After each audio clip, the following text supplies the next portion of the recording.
where fit comes first.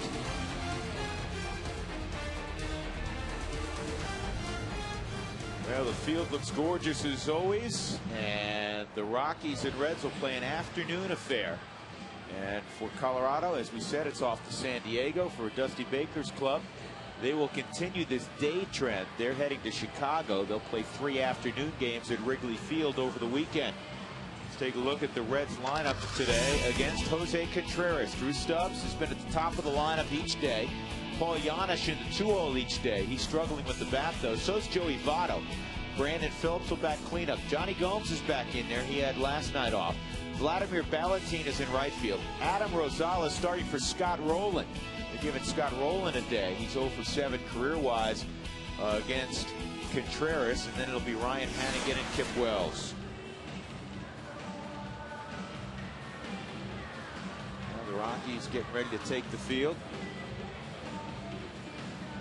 And a quick update on a couple of injuries. Dexter Fowler, you saw a pinch run last night, so he's ready to go. He's not in the starting lineup today. Ian Stewart's back continues to bother him, so he remains a day-to-day proposition. He took some swings yesterday, he tightened up again on him, so you will not see him in any capacity. There is a possibility that Troy Tulowitzki could pinch hit today. I'm sure in a perfect world, the Rockies would like to stay away from that, but he is improving. Actually, he is now ahead of where Ian Stewart was, and it was first thought Ian Stewart's injury wasn't, that significant. Yeah, which is a little strange because Ian's was not nearly as bad, at least the spasming part of the back. And so you looked at him more as truly a day-to-day, and then Troy was going to be 2 or 3 days. So hopefully they'll both be ready to go tomorrow in San Diego.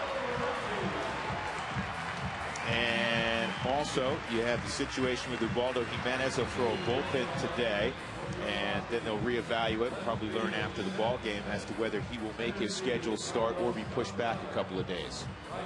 There's Jose Contreras. Let's take a look at the Fidelity scouting report on the 37-year-old native of Cuba. Well, that second start in the Rockies uniform. Start number 175 for Jose. Fastball 90 to 95. Will cut it. Use it both sides of the plate. Slider occasionally, but it really comes down to that split, and it just goes down and acts a lot like a knuckleball. And we always talk about pitchers being able to command their fastball and work ahead. To me, it is so important for Jose to be able to do that, because that then allows him to bring that split into play and really use it. If he falls behind too much, then you can, as a hitter, really just lay off that split finger, and then he becomes not as effective. And that's pretty much what happened in the American League this year. What happened in his first start against Arizona, he commanded the fastball, and then that split came into play. That's why he was able to get the 5 strikeouts. Now here are the defenders behind Contreras. Seth Smith in left field, Carlos Gonzalez in center, Brad Hoff in right. Same defense as yesterday with the exception of Giambi at first for help. Barmes and Young up the middle, Atkins at third, and Yorvi Torrealba will do the catching. And you may say, wait a second, didn't Helton just have a day a few days ago? And it's nice to have Giambi available. Todd was up all night 36 hours ago when his wife Christy gave birth to their second child, baby girl. And he insisted on playing last night. And he had a good ball game, typically. But he was pretty bleary-eyed. Well, it's kind of like a travel day when you have that red eye. That first day, you don't feel so bad. You're kind of going on adrenaline. It's that second day that kicks in, and that's why Jim decided to give Todd the day off. Plus, you have the luxury of putting Jason Giambi out there for 4 at-bats. Pretty good backup, huh? Here we go. Contreras' first pitch is in there. Strike 1 on Drew Stubbs. Strike 1, I think, for any pitcher is of paramount importance, but particularly with Contreras, because then he can get ahead as he's ahead 0-2. You get to, I don't even want, you call it a split, but we had a question. Remember an email to Booth Night a few weeks ago? What's the difference between a split and a forkball? He truly throws a forkball. Right, because his fingers are split wider. On the ground to third, that was the forkball. And Giambi receives the baseball from Atkins, 1 out. Let's take a look at the Bird Automotive keys to victory. Jeff Houston, what do you have? First and foremost on offense, patience at the plate. Kip Wells can be wild, so you got to look for a pitch that you're going to get down in the zone. And then extra rest is kind of nice when you can put a Giambi out there, give Todd Helton some extra rest. we talked about Ian Stewart, Troy Tulowitzki, Betancourt even out in the bullpen, so give them an extra day. And then a new hero. Who's it going to be today? I mean, Seth Smith, yeah, that would be great if he's going to do it. I'm going to put my money right now on Brad Hobb, hitting .429 with 1 home run, couple RBIs against Kip Wells in his career. The reason we have pushed the pause button, I just noticed, is Carlos Gonzalez is running back out to the outfield. I think he needed a different set of sunglasses. Well, it's one of those days today that you got a little bit of a cloud, but the sun's still going through the clouds enough where it can be too sunny at times. So better safe than sorry. If that ball goes up in the sun and you don't have your glasses, that is a major no-no. Paul Janisch at the plate. And he took the first fastball for a ball. Here's the 1-0, and it's a slider for a strike. I thought he threw a very effective slider in that first outing against Arizona. He did, because he was able to stay back onto the rubber a little bit longer off that right leg before he went and threw to the plate.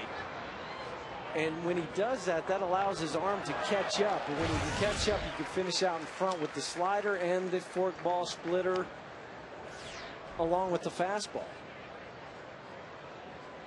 1-2 on Janisch. Kind of slowed his delivery down a little bit, too, from what we have seen from him in the past. That just missed a 94-mile-an-hour fastball off the outside corner. Tim Timmons calling balls and strikes. Mark Wegner at first, Rick Reed at second, Jeff Kellogg at third.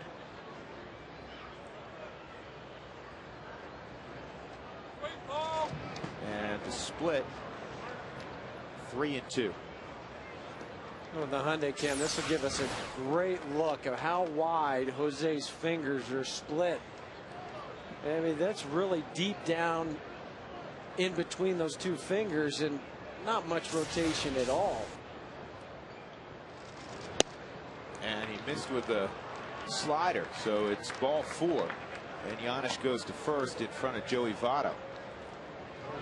He walked only 1 in his first outing against Arizona. Worked 6 2/3, 1 run on 8 hits in his Rockies debut. I think it's so important when a guy's had a good deal of success, and Contreras has with the White Sox, with the Yankees, having a tough year. Sometimes not only new environment, but a new voice. In this case, Bob Apodaca. And maybe he sees something different or has a different way, Huey, of explaining. The same thing that has been probably told to him all year long, but for some reason, sometimes when you go to a new team, you're more receptive to listening to what they have to say. You want to try to impress, so I don't want to say you pay more attention to it, but you might implement it a little bit more and say, you know what he's saying is right. I need to make sure I stay back over the rubber a little bit longer. I can't jump out to the plate as a hitter. And before they even got onto the mound, I know Jose said that he and Bob sat down and really took to heart what he was having to say. 1 ball, 1 strike on the first baseman, Joey Votto. Votto celebrating his 26th birthday today. 3 for his last 35 at the plate. He's hit well at Coors Field. Janisch, pretty good lead, not going anywhere though, and that's low, 2-1.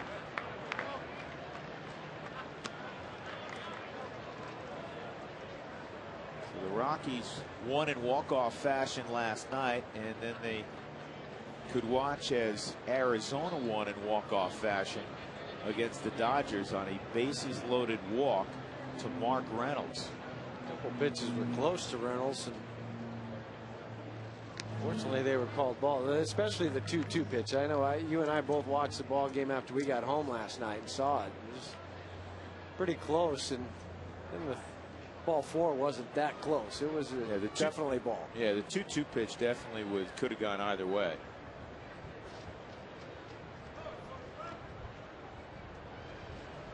And this is a base hit up the middle. Janisch is going to go to third.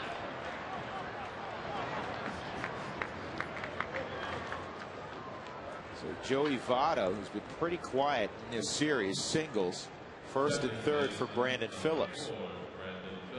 Oh, he's ahead in the count, and with Eric Young played over just a little bit into the hole between first and second, Votto hit that ball hard enough. And Wise play from Carlos Gonzalez. Just go ahead and throw it into second base. You still have a double play in order with Brandon Phillips coming up.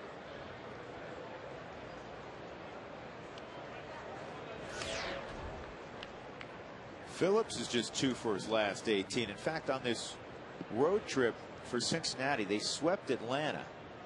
And they've lost the first 3 here, but they're hitting just 187 as a club. And that's fouled off.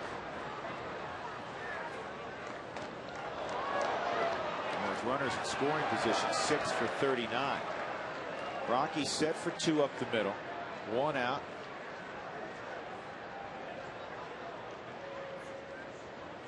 No, that's the one thing really on this whole homestand that the Rockies have been able to do is make a pitch when they needed to get the double play, to get out of an inning when there's a little traffic out there.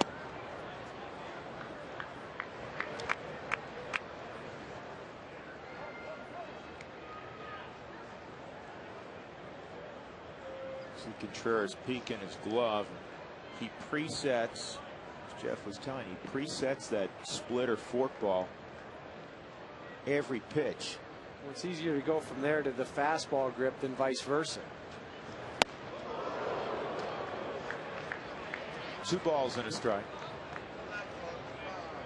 That's the swing pitch the pitcher coaches talk about, the 1-1. Does it swing in favor of the pitcher, 1-2, or in favor of the hitter? In the last 2 hitters, it's gone into an offensive count.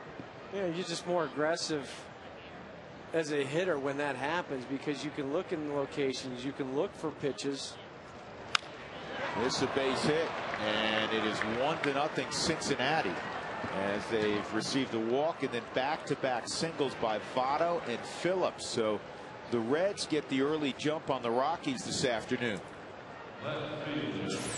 Well, once again on a 2-1 count, this ball wasn't hit that hard, but it was up in the zone, and Brandon Phillips got the slider right off the end of the bat, though. It wasn't on the sweet spot, and it wasn't hit all that hard, but now the walk that you gave up to Giannis, a guy hitting 214 coming into the ball game, comes back to haunt you. Yeah, that's the key at bat so far in this inning. I mean, especially you had him 2-2. You could put him away, and you weren't able to. Well, you got a dangerous customer in Johnny Gomes. Gomes hitting .309 over his last 16 ball games. You would think Johnny Gomes, a big guy like that, he's only hitting to 4 double plays this year. A lot of times it's because he hits the ball so high in the air. He's not really a guy that's going to hit it on the ground.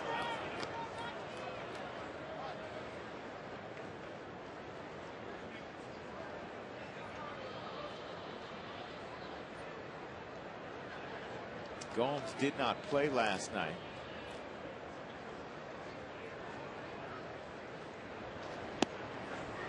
And again, a 1-1 pitch misses, so it's 2-1. Well, the last 3 hitters, that's exactly what's happened. And his pitch counts at 20, Huey. 10 balls, 10 strikes. Joey Votto, Brandon Phillips, and now Johnny Gomes, they've all been sitting in the driver's seat at 2-1. Way ahead of Stubbs, 0-2, and then had a ground out on a forkball. And it's 3-1. The last 3 pitches, too, from Contreras, he's kind of dropped down a little bit more sidearm than we saw in the first start. He did it 1 or 2 times during the start against Arizona. Today he's already done it 3 times, and all 3 have been to Johnny Gomes.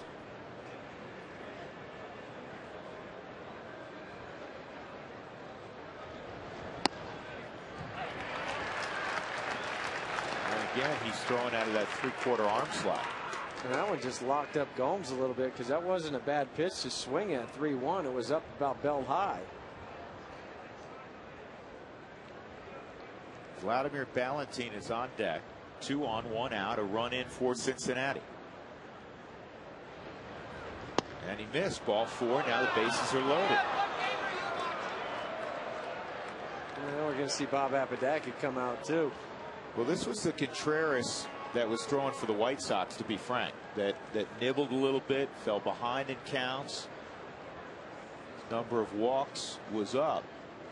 And it's almost as if, and we discussed this in the Arizona game, where he goes through periods, Jeff, where he doesn't trust his stuff. And to me, that's shocking in that you look up and you say, this guy throws in the mid-90s. Yeah. He's got a decent slider. He obviously has that forkball, which is a very good pitch for him when he's way ahead in the count. Why would you not trust your stuff? I'm not sure, because 93 to 95 with movement, too. It's not like it's a straight four-seam fastball that Contreras has, or he's sitting out there throwing 88 to 90 miles an hour and then has to rely on the split finger. That fastball is live enough that you're going to get some guys. You're going to get some swing and misses. You're going to get some soft fly balls. But the whole key is to make sure that you work ahead with it. Yeah, see if he can get out of this mess. Ballantine at the plate. Swing and a miss on the slider. He just checked right there with Tim Timmons to make sure that that slider that he did swing at was still going to be called a strike. Reds this year with bases loaded hitting .228 as a team. That's a strike. Valentine 0 for 5 this year with the bases loaded.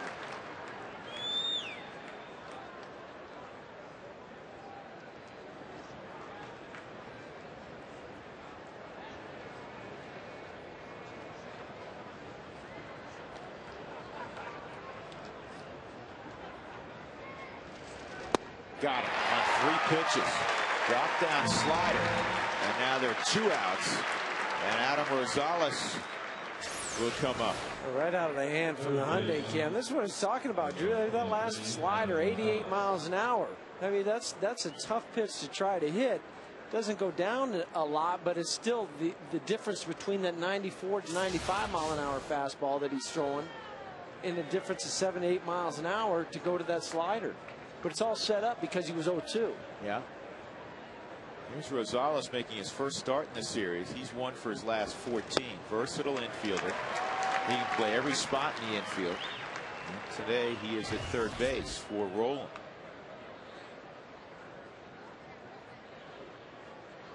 Good sign for the Rockies. Reds this year with the bases loaded and 2 outs, just hitting 180. If he can get out of this inning just giving up 1 run, that would be a huge lift for the Rockies. And for Contreras. Yep. But that scared me. I was about to say, but it's not going to happen. Fortunately, that thing got foul, and it was fouled by about 5 feet. Yeah, off the bat, it didn't look like it. It looked like it might be in fair territory, but that ball just hit right off the end, just spinning away, slicing down the right field line. Now you're way ahead. Well, now you're going to put some pressure on Yorvik, because he's going to have to block one of these next couple pitches, either a slider or a forkball.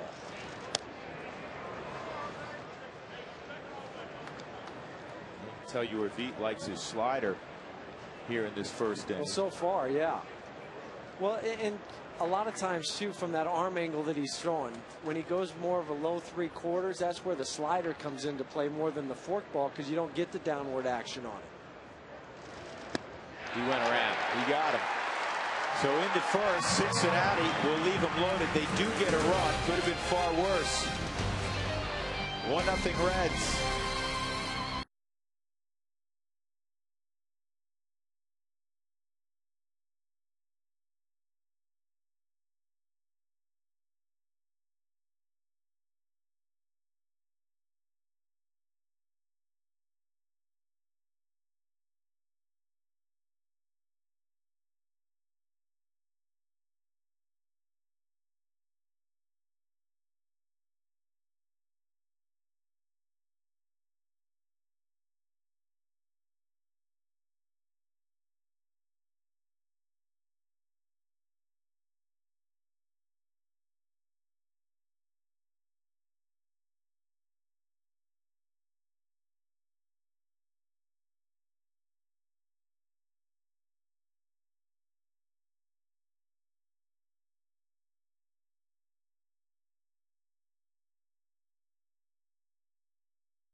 The Rockies will present this lineup for Jim Tracy today.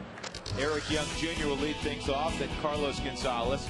Seth Smith, he's been doing some decent things of late.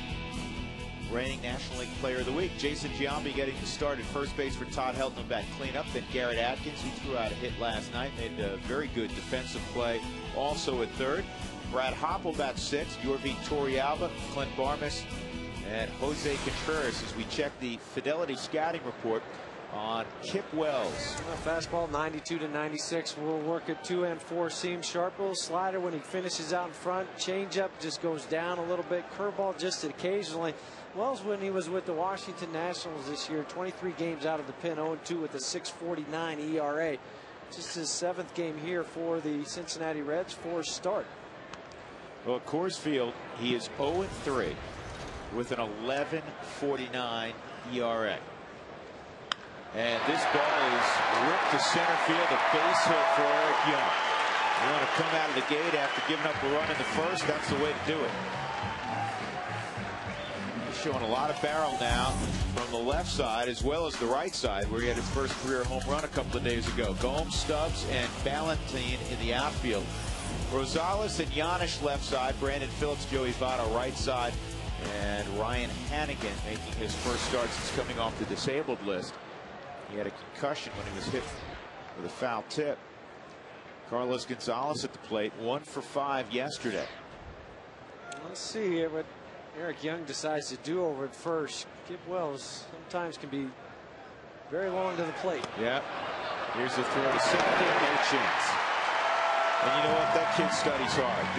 He does everything to the maximum. His work ethic is phenomenal. And you know that he was studying Kip Wells. He went first pitch. Well, because Kip has that high leg kick. I mean, I couldn't even get it out of my mouth, and the play was already happening because of the way Eric Young studied the pitcher. Now he gets his first career stolen base at the big league level. He's getting a lot of those firsts out of the way. Yes, he is. First home run, first double. I wouldn't be surprised if Carlos Gonzalez tries to bunt for a base hit here.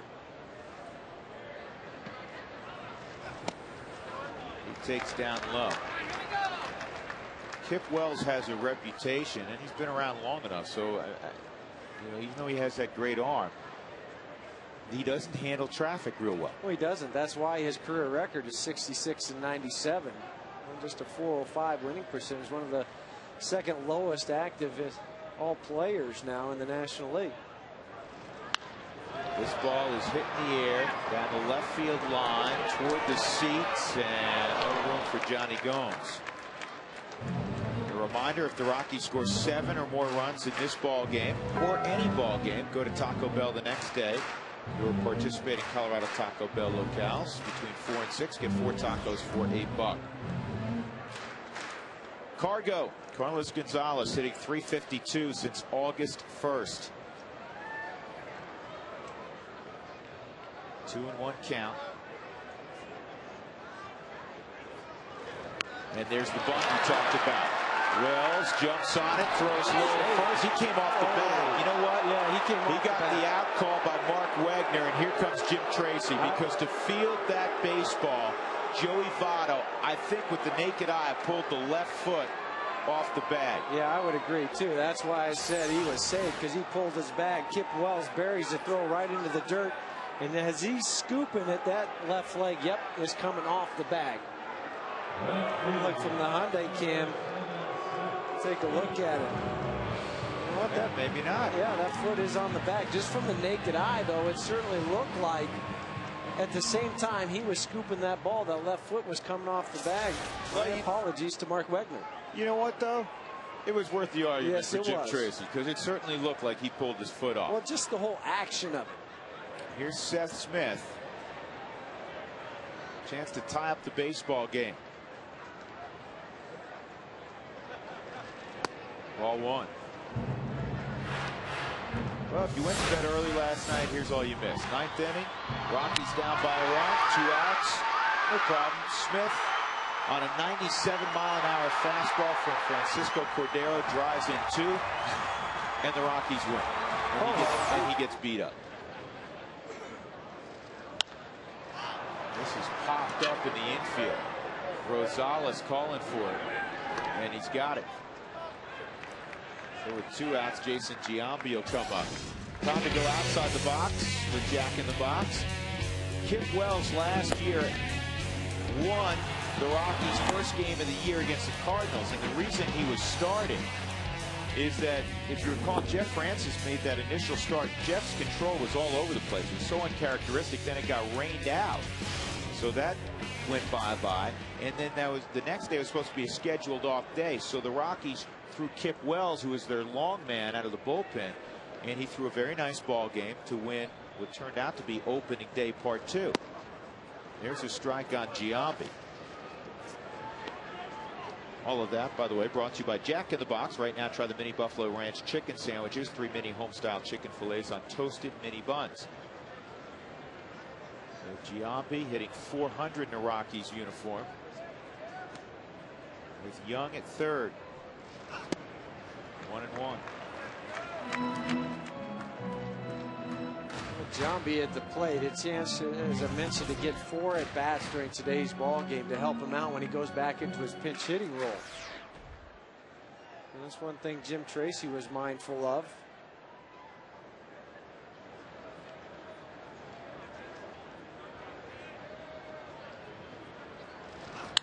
And this ball is driven to right center field and deep, but Stubbs is going to run it down. Right in front of the wall, Giambi gave it a ride. So Young left at third, 1-0 Reds.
Auto update, Mark. Drew, Jeff, the Rockies now have 44 wins here at home, and 37 of those have come under Jim Tracy. And I think we should all feel fortunate that he is with this organization, because Jim Tracy did not work last year, but it's not because he didn't have options. I spoke to Freddie Benavides today, and if that name sounds familiar, he was the first starting shortstop in Rockies history back in '93. He is the field instructor for the Cincinnati Reds. He's here with the big league club until today. And he told me that both he and Bill Doran, who's a name a lot of people should know from when he played in the Astros, he's also with the Reds organization, they lobbied to have Jim Tracy join the Reds organization, his hometown team, last year, but Jim decided not to work. He was still getting paid by the Pirates. Freddie Benavides was managed by Jim Tracy when he's in the Reds organization in the late 80s in Chattanooga, and he said his demeanor is the best for any player. They wanted him to be part of that Reds organization. Didn't work out, and Jim Tracy is now here in Colorado, guys. Well, Jim Tracy does have a great demeanor to be a manager, and he instills such great confidence in all of the people around him. And now Contreras with a 3-0 count on the 8-hole hitter Ryan Hannigan, and that pitch misses, ball 4. So not a good sign for Contreras. He has walked 3 of the first 8 he has faced. And Kip Wells will come up in a sacrifice situation. Yeah, it took him 30 pitches to get out of that first inning, too. So you throw that on top of it. Not a good start. And to me, he continues to pitch from a 3/4 arm slot. Maybe just feels a little bit more comfortable there today than he did in his last start. Much lower than it was before. More it was over the top, like that pitch right there. Wells evidently instructed to take a strike instead of squaring around a bunt initially. Not sure about that with the pitcher going up there to sacrifice. A lot of times you don't want him to take a pitch. What was he doing then? I don't know. I have no answer why he didn't try to bunt that very first strike that he saw. He bunts this pretty hard, and Contreras is just going to go to Young.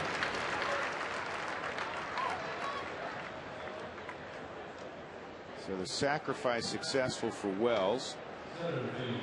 Hannigan at second. Drew Stubbs, who grounded to third, will come up.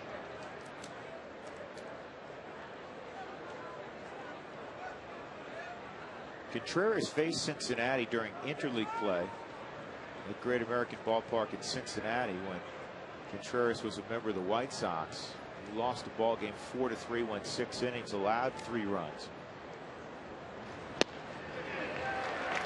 See, there's that pitch we were talking about. That's 95 miles an hour. Drew Stubbs was late swinging at that. And that's, I think, that at times very frustrating for managers, pitching coaches, that you would not trust your stuff when it's like that. See, my question to you is that from that arm slot, does it not eliminate the splitter? It does to me, because the splitter, now you're getting out and around the side of it a little bit more. You don't have the depth going down on it. It's going to break more sideways, and that's why he has to go to the slider. Strike 3. Stubbs looks at 3 heaters. Bye-bye. 2 outs. I guarantee he was looking for a slider or something off speed. He didn't think he'd thrown 3 fastballs in a row, and that's why he just locked him up right out of the hand from the Hyundai cam. That's a 2-seamer just because of the rotation on the ball, kind of the way it's sideways just a little bit, and you'll get that run back over the outside part of the plate.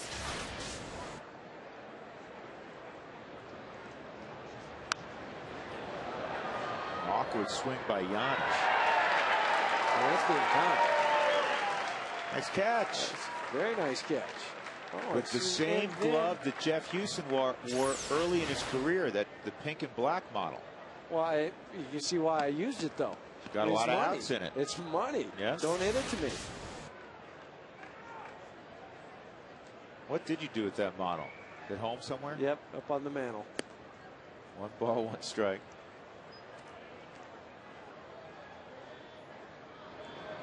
The Expos were colorful, wore colorful uniform. That red, glove, white, and blue. Yeah, the glove fit. It did. Glove fit. Had to use it. 2-1 on Giannis.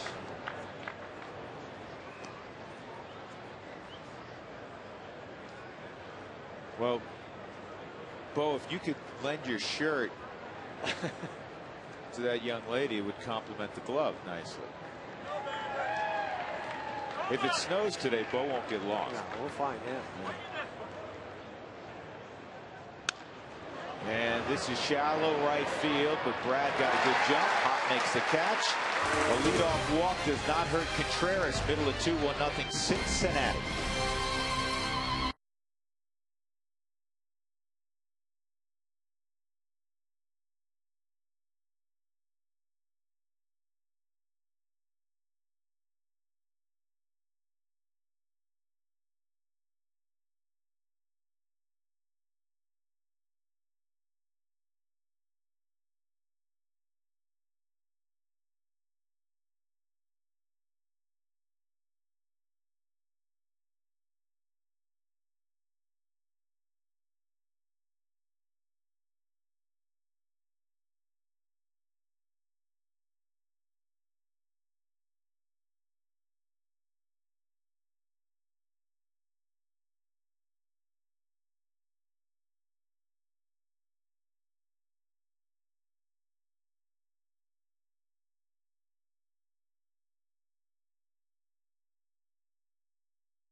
on this 10-game homestand. If they do, by percentage, it will be the best homestand in club history of homestands that went 10 or more ball games. They had some 13-game homestands in the past where the Rockies finished 10-3.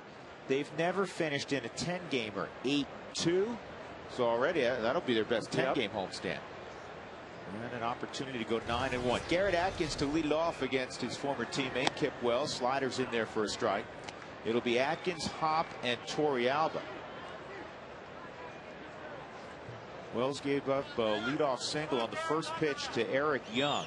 And on the second pitch he threw, Young stole second, but the Rockies couldn't bring him around. This ball is off the end of the bat. Gomes battling the sun, and he makes the catch. He was kind of hopping around there, shielding his eyes. I think the crowd, especially in left field, thought, hey, he doesn't see it. He doesn't see it, but the angle, the sun's more of a factor right now for center field and for right field. Left field, you just kind of put your glove up there to shade it just a little bit more. You see it all the way, and the ball would never disappear into the sun just the way it's angled right now. Here at 1:45 Mountain Time. And a sharp breaking slider for a strike.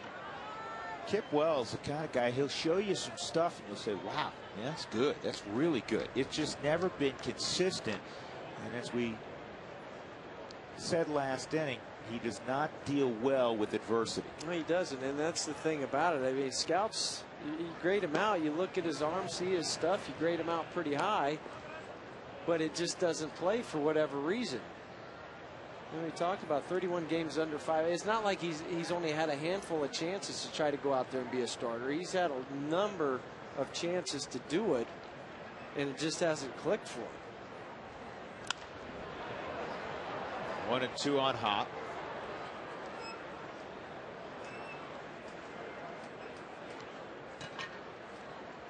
Brad 2 for 21 on the homestand. Tracked his bat on that last swing. You don't see that too often when a ball goes as far as it did on that foul ball and then you crack your bat.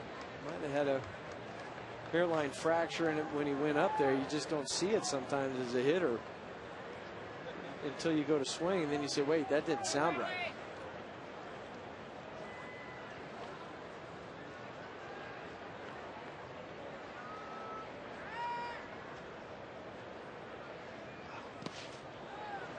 Two and two on the slider on the back foot, almost literally. Brad's a career 282 hitter, and with this recent downturn, his average at 289. It's amazing. Through the course of playing virtually every day, once you've established a baseline, most major leaguers will finish somewhere in that neighborhood by the end of the year. Brad swings through that offering, and there are 2 outs. First strikeout for Wells. Today's E470 Road Ahead brought to you by E470 and Express Toll, the best way to save time and money.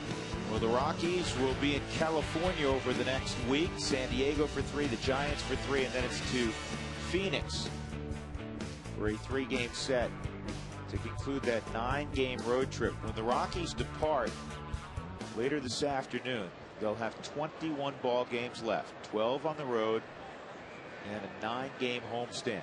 Here's Torrealba. He went 0 for 4 last night, snapping his 16-game hitting streak, which was the best in baseball. Let's start another one this afternoon. Well, the first guy, though, at home plate to greet Jason Marquis with the winning run last night was Jorge Torrealba. He was jumping up and down. He didn't care about any hitting streak. All he cared about was the final column, the one-loss column. Well, he always brings a lot of energy and enthusiasm. Remember in that 07 run, he's got a lot of life to him, and he's like that in the clubhouse too. He bounces around the clubhouse. He keeps visits. Yeah, he does. He visits all over the place. Probably heard this before, but a lot of times in a lot of clubhouses, Jeff, and you can speak to this with great authority. You know, there's sometimes a Latin quarter. Because, you know, the Latin kids, language, you know, they grew up speaking Spanish, and And not that the players don't get along with the American kids or the Canadian kids. They do, obviously. But in the Rockies clubhouse, you'll see card games. There'll be 3 kids from Latin America. There'll be 3 kids from the United States. I mean, it's really great to see. Torrealba hits this ball well to right. Ballantine ball back, and he makes the catch. 1-2-3 second for Kip Wells. We'll go to the third. The Reds have the only run.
He's been able to throw the baseball on the right, the fastball. It's a 2-seam fastball, a little bit of movement. The forkball, that's the one that has absolutely no movement at all. And then the slider, much more tightness to that spin of the baseball. And it's really neat to see from all 3 of them. We put them side by side by side just to see the action and how they really work. And what a hitter goes through when he's looking at these pitches, but also what Jorge Torrealba has to go through behind the plate trying to catch the 3 different types.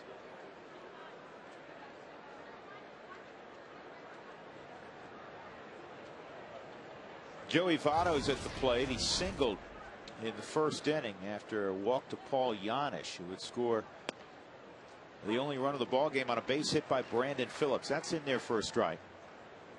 Well, nobody on now. The Rockies can employ that shift with Clint Barmas is over on the second base side of second. Almost where Votto hit the base hit in the first inning, but they couldn't do that because they had to set up for the double play. Garrett Atkins way over into the hole at shortstop. And the baseball goes to the left side, and a long run for Seth Smith. Votto's going to try to turn this into a double, and he will. A broken bat double for Joey Votto leading off the third. A forkball from Contreras. Votto just took basically his top hand off the bat and just flicked it out into left field. I mean, the ball was not hit that hard, and you're playing over, and even Seth Smith, he was playing more over into the center field gap. And he did all he could to get over there and make the throw into second base. Brandon Phillips hit one off the end of the bat to left field for a single. Drove in the run and swings very late there. Phillips, 26 career games against the Rockies, hitting .182. His approach this time is different than what we saw his first at bat. That last swing, he really kind of moved his back foot out of there to try to make sure he stayed inside the ball to hit it to right field.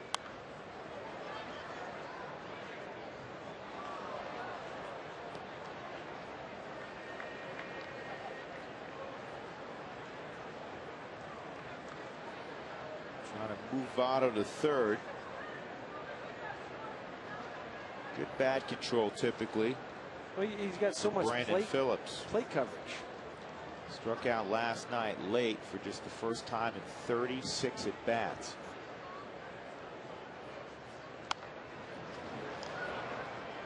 Yeah, it's funny. You know the splitter's coming. And most guys still really have trouble keeping their hands back. That's why I keep saying splitter, but it's a fork ball. The split is thrown much harder. The fork ball's coming in out of Contreras' hand almost 20 miles an hour less than his fastball. In a splitter, you go just outside the seams a little bit.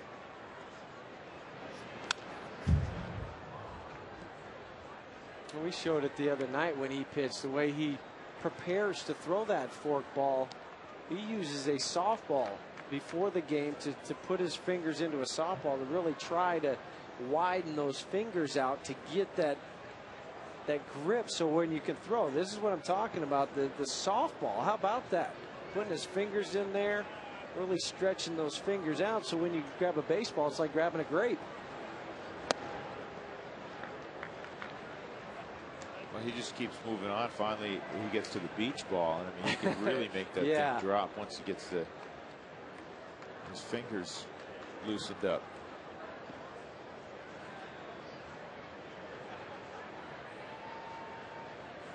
One and two on Brandon Phillips.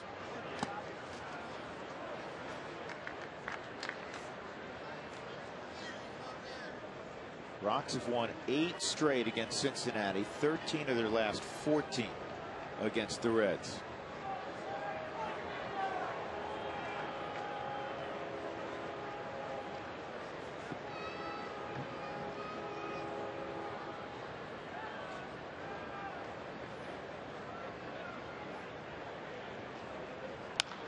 On the ground is short. Barmes looks Votto back, and Phillips unable to move Joey Votto. So there's one out. And that'll bring up Johnny Gomes. It's time for a job done right player of the series. How about Jason Marquis? He won his 15th ball game on Tuesday through a gem. And then last night, pinch running for Jason Giambi, it's Marquis who scores the game-winning run, showing his versatility, his athletic ability. Our job done right player of the series presented by the Colorado Association of Mechanical and Plumbing Contractors. To have your next building or service project done right the first time, visit mpccolorado.org.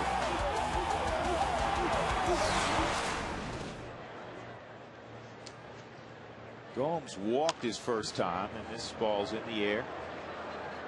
Down the right field line and out of play. The Rockies' opponents in the last 7 ball games is 6 for 50 with runners in scoring position. That includes 1 for 6 today. So the pitchers, when they need to make that pitch, they've been able to do it. And to me, they made the pitch on Brandon Phillips. They'd gone slider, fork balls away, busted him hard inside with the fastball, not allowing Votto to advance. Votto almost got a little too far off the bag. Torrealba bluffed the throw. Well, he came up on the pitch right before this, the one that was fouled off from Gomes, and acted like he wanted to throw down to second. But that also puts a doubt in the base runner's mind out there at second base. So your secondary lead now is not going to be as big as it normally would without that bluff. And that's a base hit to left. Votto will stop at third. He had to see that baseball through the infield. Got underneath Garrett Atkins, who was hit very hard. So it's first and third for Ballantine. Well, with the ball in front of you, the way Johnny Gomes hit this ball, especially to third base, hanging fork ball, Garrett just missed it to his left. The base runner, you have to freeze because you can't get doubled up there.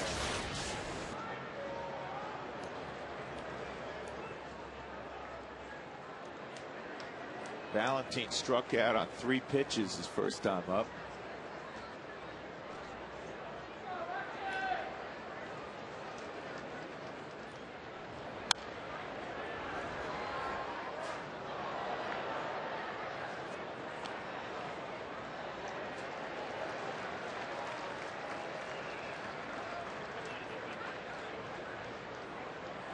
Well, they just went slider, slider, slider to Ballantine his first time up. And that's what they started him off with again.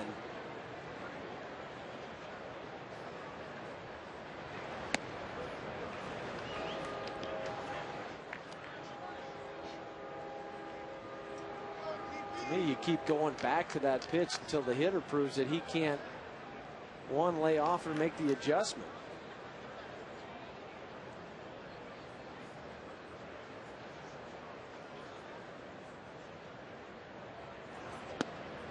Two and one.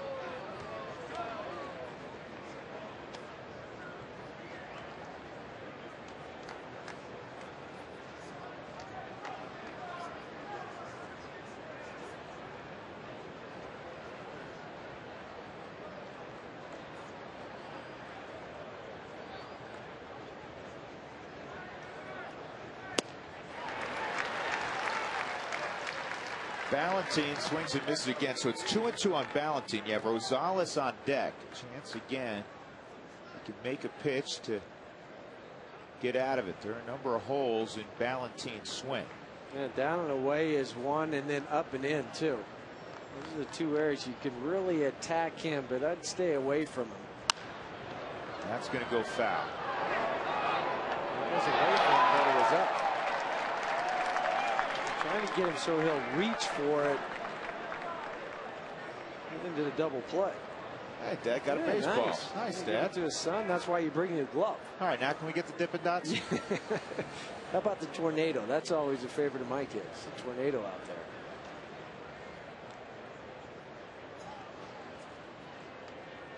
Another 2-2 upcoming of Vladimir Ballantine.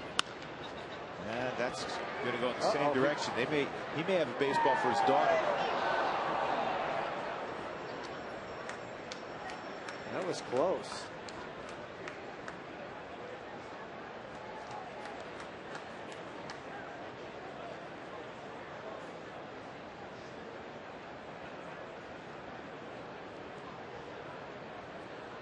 Votto at third, Gomes at first, one out. 1-0 Cincinnati as they hit in the third. Swung on and missed. So Contreras gets Ballantine for the second time this afternoon. 2 outs, and that'll bring up Adam Rosales. Well, not the spot that Yorvi wanted. He wanted the slider down and away, but it is one area, as I mentioned, that you can attack Ballantine, and that's up. And that ball, fortunately, was up enough that he swung underneath it inside part of the plate.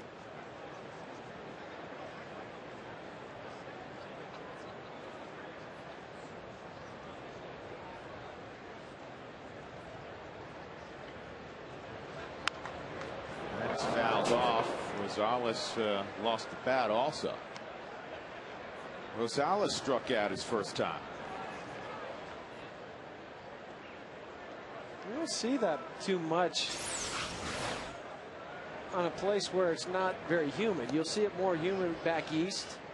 When that bat gets real slick, you don't have enough pine tar on there. Very dry day here in Denver, though.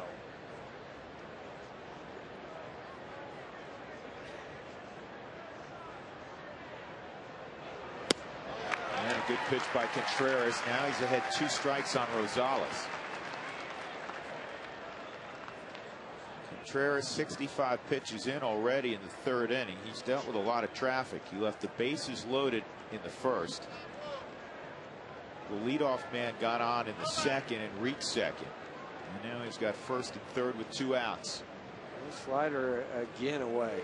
Got it. Good job of pitching by Contreras. A couple of high stress situations, but he gets to the dugout down just 1-0 still.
and get a whole year's worth of gas for $1.49 per gallon.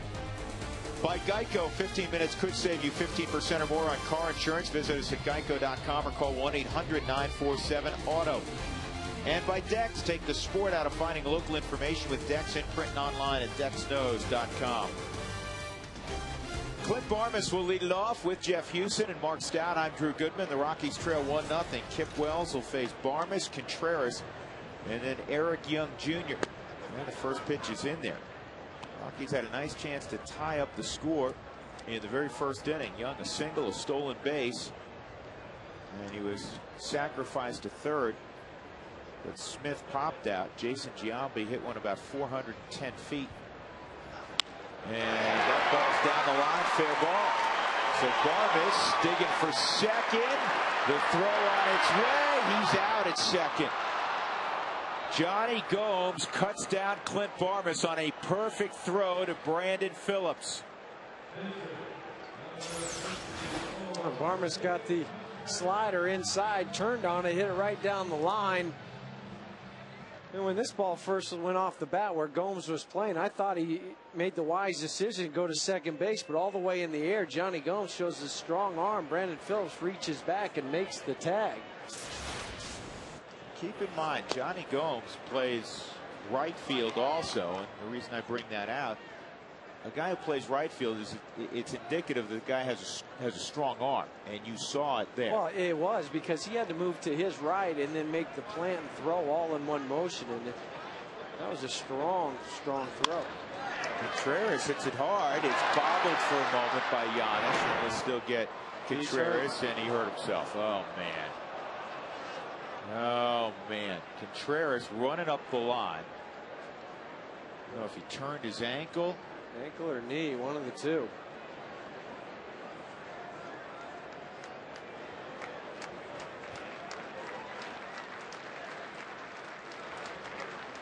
And Jim Tracy already looking at his scorecard. He's looking at pitchers available. The phone is already rung. I'm looking down at the bullpen. Body's starting to move down there. Contreras hit that pretty hard for a guy who was without a big league hit in his career. Yeah, that's where you just like to see him just jog down there. But you play the game one way, you play it hard, and that's what happens sometimes.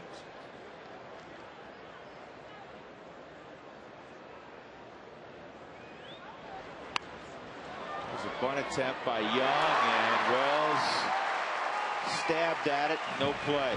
In his haste to pick up the baseball, Young is at first, bunt single.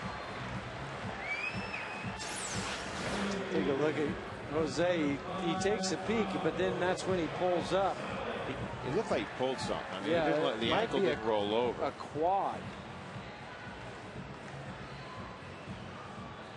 Yeah, that's a pulled muscle, and I will be shocked if he returns. And Yolis Chacin gets up.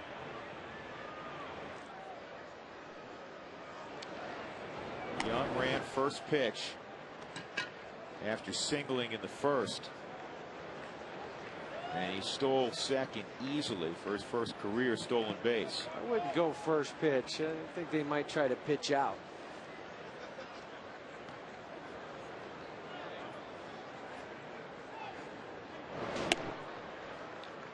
Young in the minor leagues stole 303 bases in 568 career games. You were a good base stealer. That's a bunch of bags. That is, and that's the thing about base stealers, guys. When everybody in the park knows that you're going to steal a base and you still don't get thrown out, those are the guys that separate themselves. 1-0. By the way, that was Johnny Gomes' 4th outfield assist this year. He made a great throw. He did. Changed the whole complexion of the inning. Well, it really did, because now instead of having Contreras still out there possibly bunting and going out to pitch next inning. Exactly. That's what I mean. He's going to sack bunt, and he's going to probably not be in a situation where he's busting it up the line. Good lead from EY.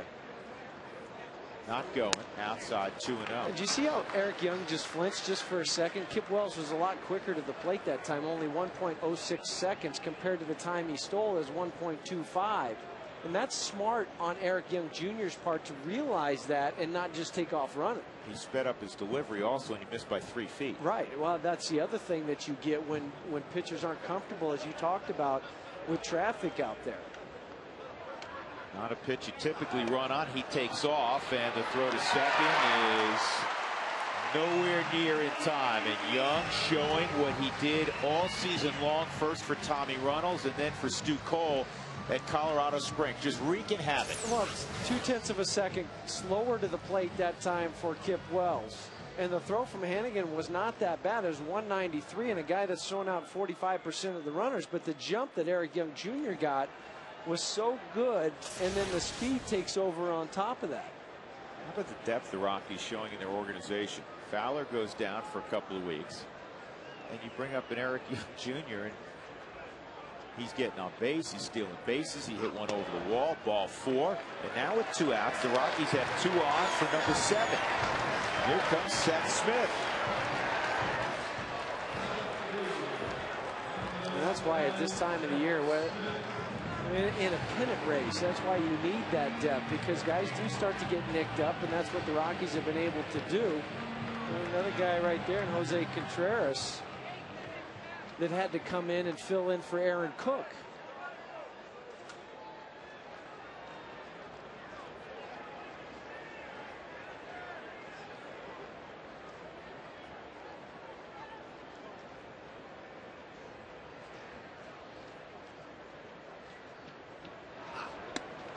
Way outside, ball 1. You know, Contreras, we've been told by some people who can eavesdrop on the dugouts of our camera crew that he's pounding water as if maybe his quad cramped up and didn't pull. But I think the definition of a cramp is a muscle strain. Now he's going downstairs.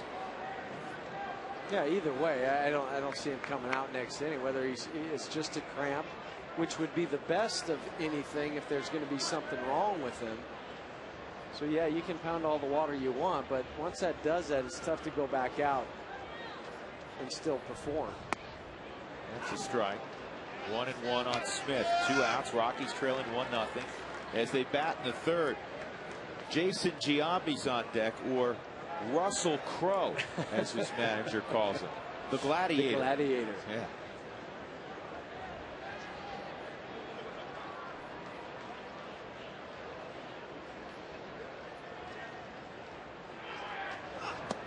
Two and 1. In fact, I told Giambi that this morning. I said, you know what your skipper calls? He said, what's that? He calls you Russell Crowe. He started laughing. I said, you heard that one before? He said, no. And Atkins was sitting there also. He said, you know what? I like that. It kind of fits. It does, because he's so big. He's got those big arms, and put that elbow pad out there. Looks like a gladiator when he steps out.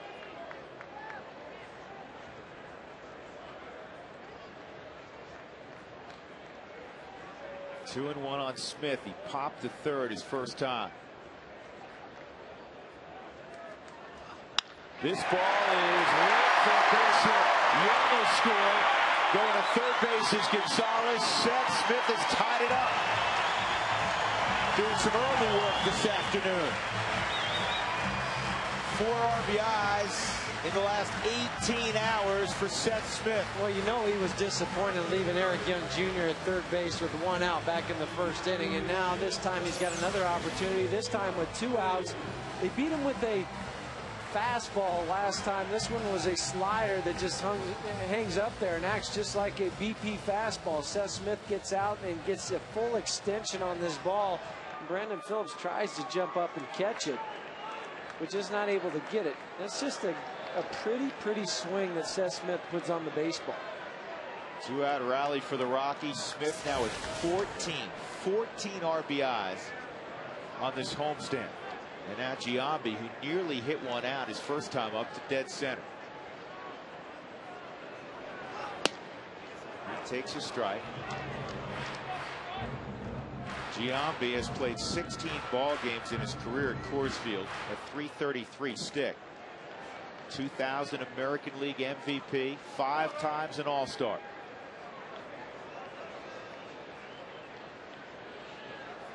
407 lifetime home runs, 43rd on the all-time list.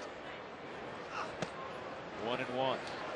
I just like his patience at the plate too. A lot of times for a big slugging guy that you talk about all the home runs, they expand their strike zone.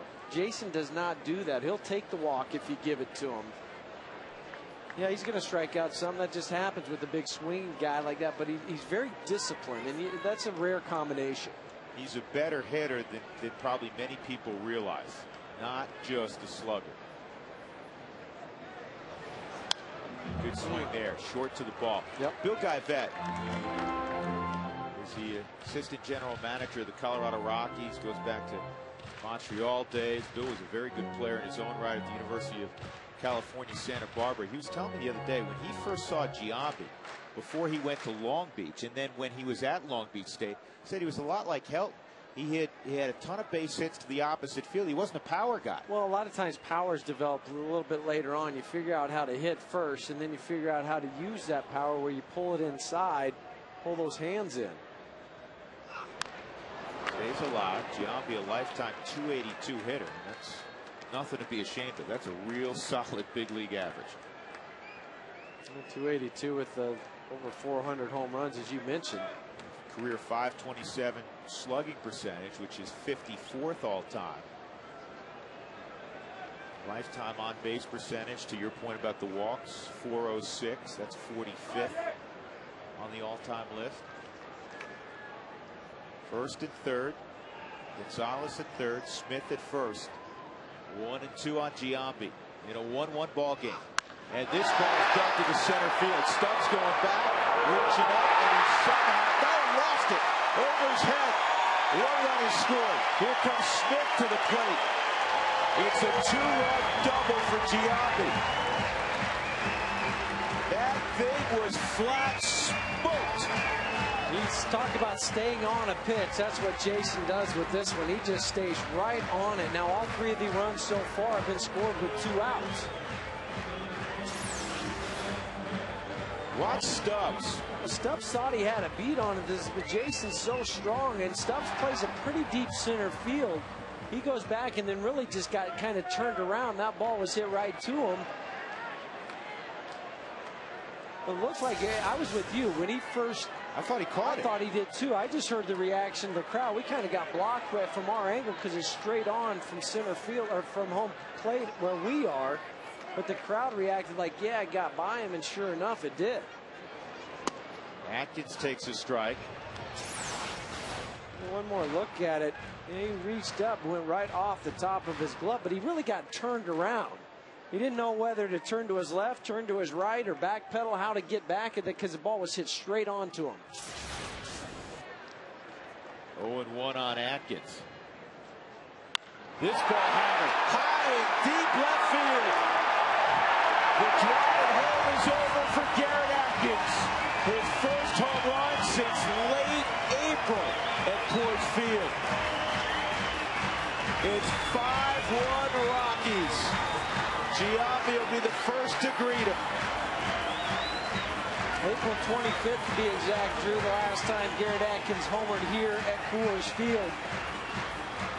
Remember the first at bat, he just missed hitting one out. Well, this time he didn't. Hanging slider inside part of the plate. And Garrett just turned on it. He knew it. He flipped the bat. 9th home run of the year now for Garrett. And you know what you're seeing with the injury to Stewart. You've been this guy before. Yeah. Atkins had lost his job. He's getting to bunch some at-bats together. Well, and you could just start to see that timing come back. You can't get timing when you're only out there once a week, or you pinch it here or pinch it there. But you throw 3 or 4 days in a row together, you start to get that timing back. From the Hyundai cam, we'll see the timing of this whole swing as those hands disappear. Watch these hips clear there. I mean, that just opens up that front side when the hands come through, and that's why that ball was driven as far as it was. And now Atkins, 1 home run away from joining that group that has 10 or more this year. The Rockies have 8 players with 10-plus home runs.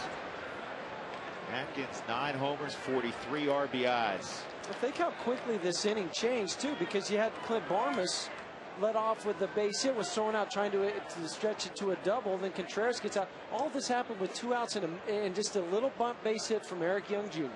It's a great observation. Here's the 0-1. Swung on and missed by Hop.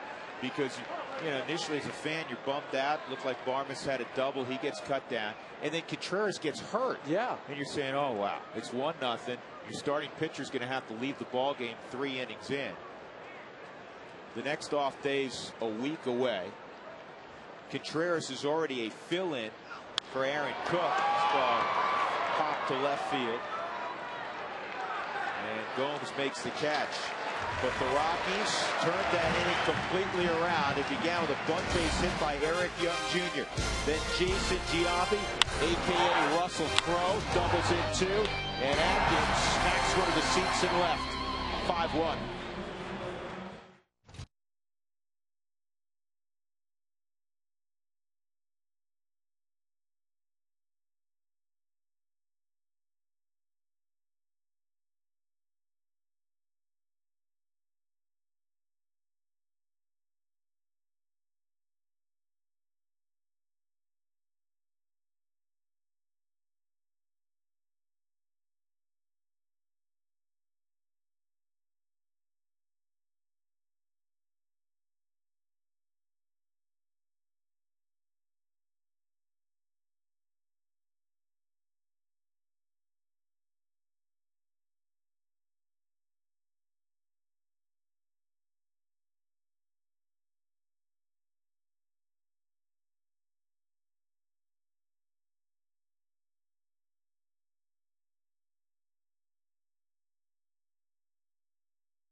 Garrett Atkins trotting around the bases.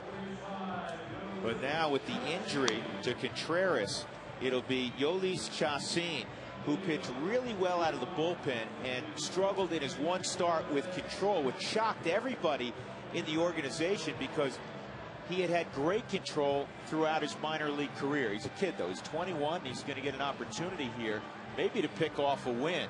It's Comcast pitching change brought to you by Comcast. Call 1-800-COMCAST. And that's the thing we forget at times. You talk about it, he's going in a fill-in spot start, goes out there and does not have a very good outing, walks 5 or 6 guys during that time. But what he was able to do back in Colorado Springs for the Sky Sox, went 1-2 with a 3.77 ERA in 4 starts there since he was optioned back in August. Yeah, there's Jason Giambi. Drew Stubbs, next time he comes up, is just going to hang out in the middle of the track. Maybe just lean up against the center field wall. Think of where Giambi has gotten his hits in a Rockies uniform. He has a relative handful of at-bats. He has 2 huge singles that drove in 3 runs, center field. He hit a ball to the wall, basically to center field his first time up. And the double over the head of Stubbs was where? Dead central. Dead center, and that means you're staying squared up to the ball. Has 6 RBIs now in a Rockies uniform for Jason Giambi. A lot of credit has to go to Dan O'Dowd and everybody else who was scouting him, because there were some question marks by people outside of Denver and the major media saying, well, is this guy really a good pickup just for what happened with when he was with Oakland, hitting below 200? Well, you know what? Pretty good pickup. Real good pickup.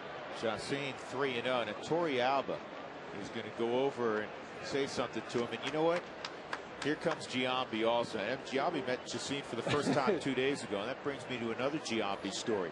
Jim Tracy, late last night, we're chatting. And he said, unsolicited, he said, people don't realize what an impact, ball 4, Giambi has had on this clubhouse in 9 days. Not just on the hits he's thrown out to drive in big runs, but in the clubhouse, the impact he has already had. Where's he spent a lot of his time? New York, the Yankees. That can be a zoo. We all know that. So if you can survive there and be productive like Jason was, you come here, you have the experience of playing in postseason before. You have all the nerves that go along with it. You have the major media attention that goes with it. Here, he has an opportunity just to enjoy this because he doesn't have to be the #1 guy. He's a role player now. It's a whole different animal for Jason Giambi. And you can tell, we see him every day and chat with him. He's having a blast. Well, I mean, he is in such a good place right now. He's having a lot of fun, and who wouldn't? Kip Wells in a sacrifice situation, and that's 5 straight balls out of the zone. And Chacin, quite honestly, when he went down to Colorado Springs, he had the great outing initially. When I say great, he had 5 1/3 no-hit innings. Was on a bit of a pitch count, but after that he struggled again with his command. Yeah, and I wouldn't see Jim Tracy. You got the 4-run lead now, waiting too much longer before he gets somebody up. Let me correct something. He did call that a strike. Home plate umpire Tim Timmons. I thought it was up. I did too. There's the bunt. Giambi is going to tag out Wells. Always do the safe thing, right? That's if you don't have to throw the baseball, don't throw the baseball. And notice how he tagged him too with 2 hands. Had the ball in his glove, the other hand on the other side. So if he goes by, he can't hit it out of that glove. One more look at it. Yeah, do the safe thing. Giambi charges. He's just got the line. He catches it, 2 hands, tags him. Textbook.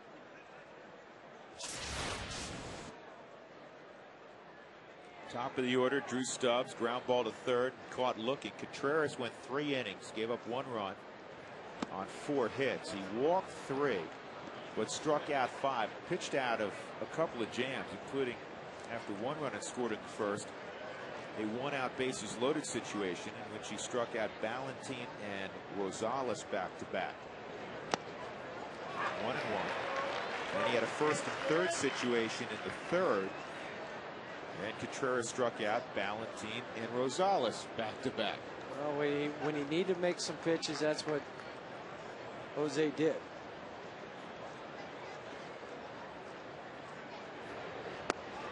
That's a strike. Good looking pitch. There's no question Chacin has the stuff. The Rockies have a number of arms they're really excited about that are not far from the big leagues. Several are with the club right now. Chacin being one. Didino. Sam Diduno. That's right. Esmiel Rogers. That just missed. And I'll tell you another guy who was the #1 pick a year ago that is not with the club right now, but he's going to push in spring training. And that's Christian Friedrich, the left-hander. Yeah, what he was able to do, go up, pitch in higher A on Modesto. And he overmatched that did. league. Here's the 2-2, and swung on and missed. A lot of depth on that breaking ball. 2 outs. That'll bring up Paul Janisch, and it'll get us downstairs also to Mark Stout again. Mark, what do you know? Drew, let's do the XL Energy fun fact, and this has to do with extra base hits. The Rockies had 2 in the last inning. I got to credit Leon, who's one of the ushers here. He's working the visiting clubhouse, and take a look at this. He said to me, you know what? Pete Rose has 868 career extra base hits all time for the Reds. That's their leader. And I said, I wonder how many Helton has. Todd Helton has only 4 less extra base hits than Pete Rose. And even though it's been a whirlwind week for Todd Helton with the addition of a new baby to his family, I got a chance to tell that to Todd. And in typical Todd fashion, he said to me, cool, that's pretty cool. Because he knows Pete Rose, you know that. 4 extra base hits away from Pete Rose, guys. We've got further evidence, Mark, of just how great a career Helton has already had. There's plenty left. Center field. Gonzalez has it, and that should calm the nerves of Yolis Chacin. Middle of 4, the Rockies ahead 5-1.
Bob Apodaca calls him over. Not a surprise. Torrealba's in the conversation.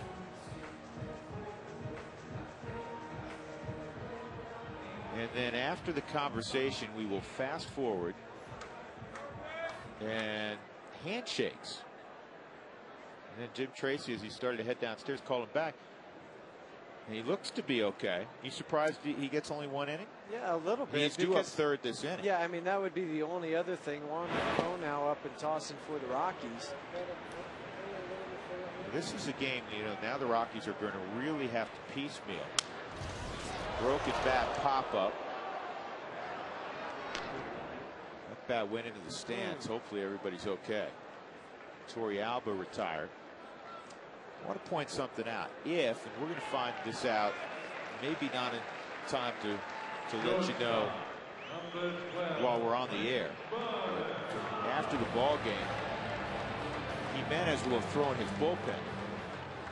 And if the Rockies do in fact push back Jimenez's start from Sunday into that Giants series, without an off day, the Rockies are going to have to throw that ball game Sunday by committee. And that's why you probably want to hold back a Josh Fogg. You want to hold back, perhaps, Belial, Herges can throw long. But that might also be a reason why CIN came out of the ball game right now. They already know maybe what's going to happen for Sunday's ball game, that he might be indeed be the starter for that day.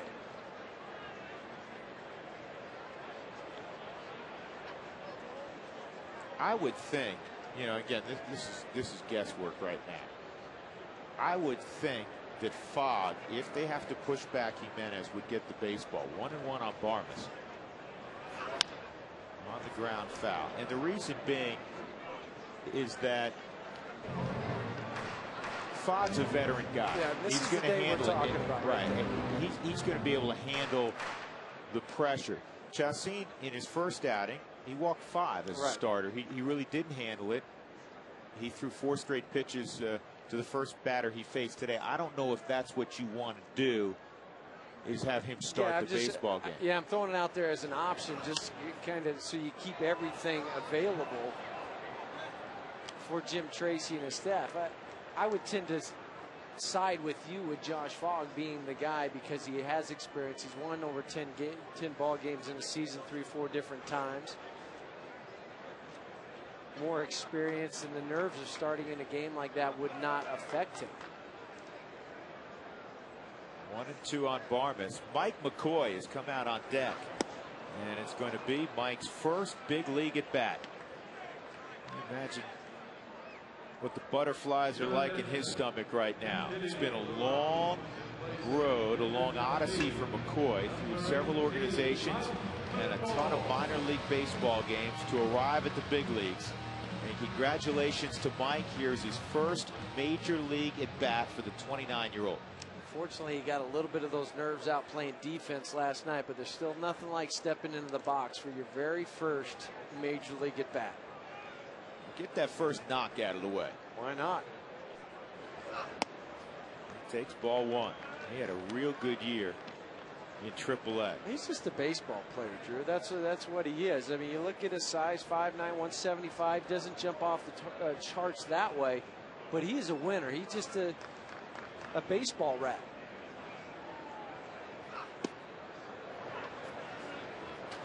And Tommy Runnels, who managed him the first couple of months of the season, loves him.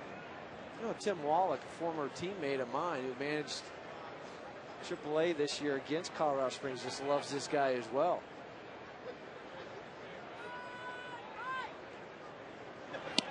Two and 1. He's another speed option, too, for the Rockies. Drafted back in 2002 by the Cardinals. Signed this offseason. Minor league free agent. And the 2-1's fouled off. 2-2. Out of the University of San Diego. Born in Chula Vista, suburb of San Diego. Beautiful campus that is. It's a great academic school also. It's not, I haven't found too many places in San Diego that were not True. appealing.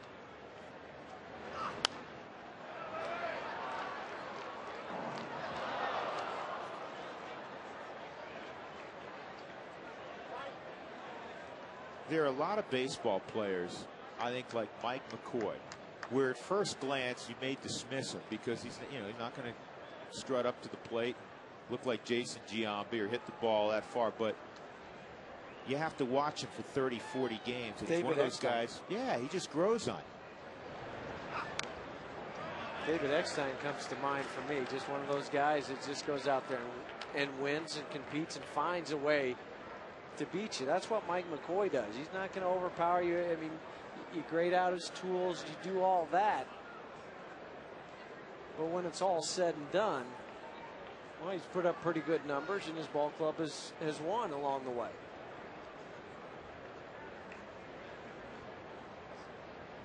Two and two with 2 outs. Rockies up 5-1 as they hit in the fourth.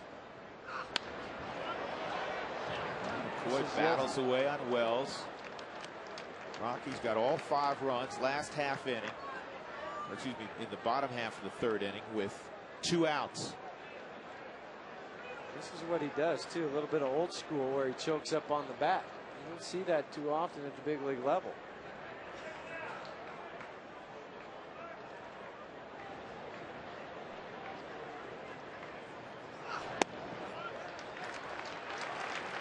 Three and 2 on McCoy.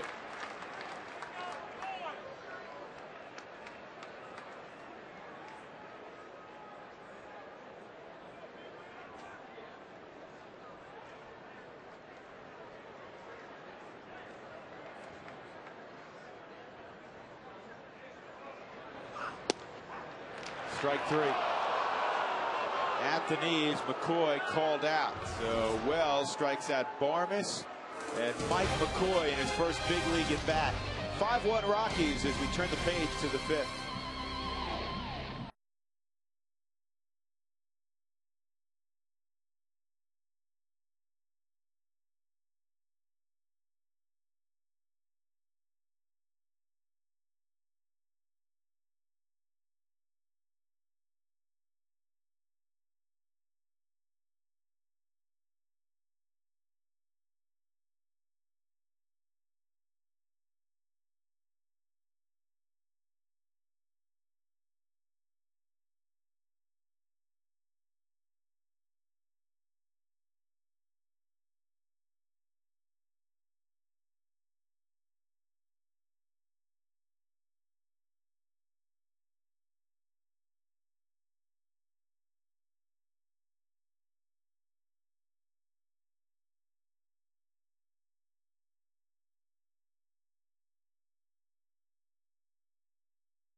Afternoon. Who was the last Rockies pitcher to hit a home run? Some good hitting pitchers since their inception in 1993. I want to correct something. You see Juan Rincon is in the ball game now. 3rd pitcher utilized. Contreras did have a quad strain, right quad strain. So he went 3 innings. And then Chacin went last inning. We kept saying Sunday. You and I were both thinking, you know what's thrown us off? The Labor Day. Yes. The fact that Monday was a day game. Jimenez scheduled to start Saturday, not Sunday. So if in fact they have to push him back from his scheduled start Saturday, and you have a bullpen day, quote unquote, on Saturday, that's 2 days away, and maybe that's why Chacin just worked 1 inning. And We'll see what he does with Rincon. Shift is on for Joey Votto. Yeah, De La Rosa throwing tomorrow in San Diego against Edwin Mujica. And instead of the 13th, we're talking about this day right now, the 12th, for Ubaldo. That's when he was scheduled to start. And we know this much. De La Rosa, as Jeff said, will throw tomorrow. Marquis will throw Sunday. Saturday is where the question mark lies. And if it's just a couple of days, and I would think, especially now, not that it's far from over, you're trying to catch the Dodgers, but you got a 4-game cushion right now, and you want to make sure Jimenez makes every start, and then some well into October, strike 3. If it means pushing him 2 or 3 days, that's okay if you get that leg completely healthy. Right. Would you rather push him 2 or 3 days or rush him out there to make a start, and then all of a sudden, oh, by the way, he pulls it even worse, and now you miss him for 2 or 3 weeks? Which so it's an easy you can't call. have that. He's your horse. Yeah, I mean, here's a guy that's going to go out there and throw you 125 pitches. He really uses his legs to throw that 99-mile-an-hour fastball. So he can't go out there and be babying his lead landing leg and then risk injuring his arm.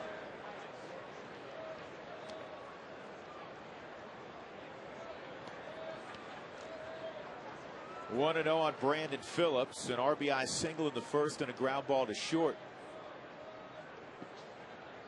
Brandon Phillips out of the state of Georgia. You just keep cranking out talent, baseball and football. And speaking of football, Phillips was so well thought of as a high school football player. The University of Georgia wanted him to play both sports.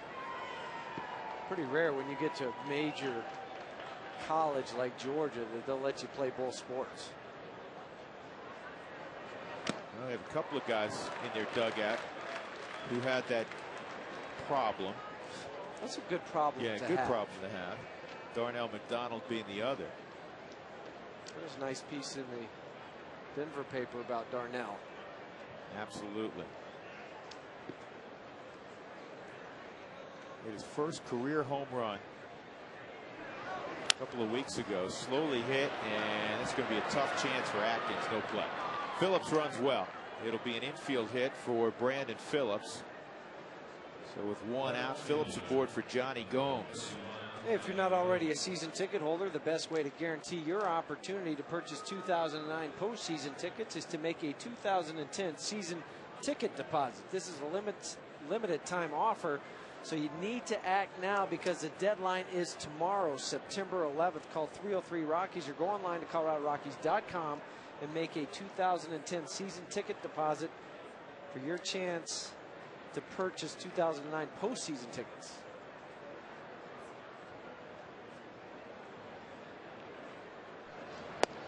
Gomes takes the strike. Here's Darnell McDonald. Darnell's had a couple of starts in the series, had a big RBI double in last night's ball game.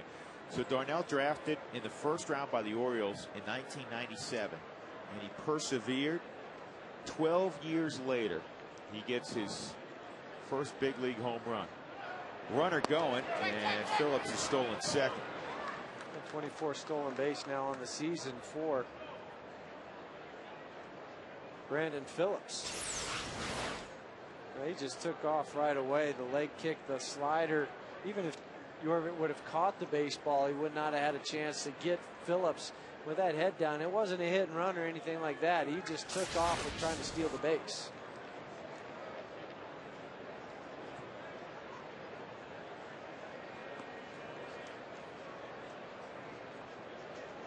Two-strike count on Gomes. A walk and a single for Johnny this afternoon. 5-1 Colorado. Top of the fifth, the Rockies 8-1 on this homestand getaway day. They've never had a 9-1 homestand on a 10-game stay at Coors Field. And when I first looked at that today, you and I both started looking back at all the homestands, and it was shocking because the Rockies have always played great baseball. See you later. Gomes gone on a slider. Not happy with Tim Timmons. Second punch out of the inning for Rincon, and that'll bring up Vladimir Valentin. Yeah. Both of them looking now, and this, I'm not sure what he was arguing about other than looking back to Tim Timmons and saying, you know what, I should have swung at this because that would split the plate, the Hyundai Cam, about belt high. What? I mean, he had to be upset with himself. Yeah. You're right. He was equidistant from the outside corner It couldn't have been to more the inside corner. Perfect right on the plate.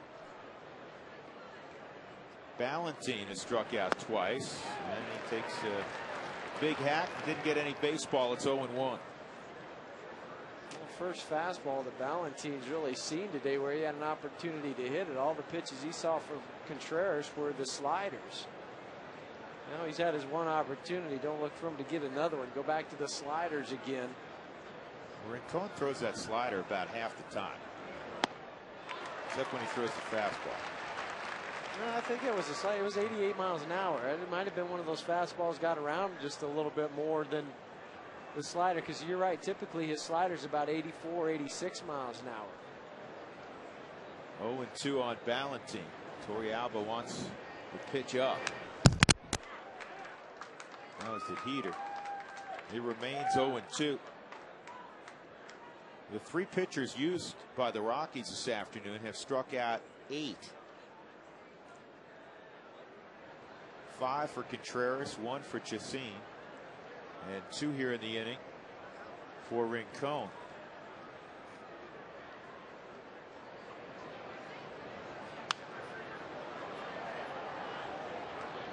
This is kind of typical of September baseball. There are injuries. It is a part of sport. Look at the Dodgers. Randy Wolf, they had to skip him. They had to skip Clayton Kershaw. Billingsley has been struggling. They have their issues. Kershaw got hurt shagging. I mean, that's not how you want to lose one of your starters. He ran into the wall during batting practice, power shagging. He's 21 years old. I mean, he's just out there having fun. Not so much fun for Joe Torre. Rick Honeycutt, the pitching coach. They'll put a seatbelt on him the rest of the year. Swung on a miss. Ballantine has a hat trick. Rincon jogs to the dugout. Rockies have a 5-1 lead. Middle of 5 at 20th and Blake. Back in a moment.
Our Affleck trivia question: who was the last Rockies pitcher to hit a big fly? Affleck! Mike Hampton hit a bunch one season. Jason Jennings hit one in his first career start. It was Jennings. Remember that? He went against the Cubs. He went a long time between home runs. When he first came up, remember, he was a great hitter at Baylor. Very much so, You figured he was going to be like Hampton. He was going to hit 3, 4, 5 home runs every year.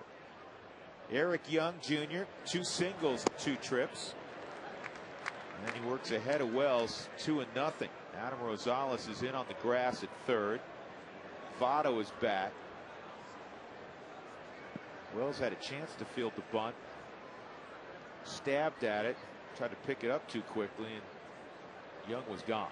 That's what speed will do for you. Yep.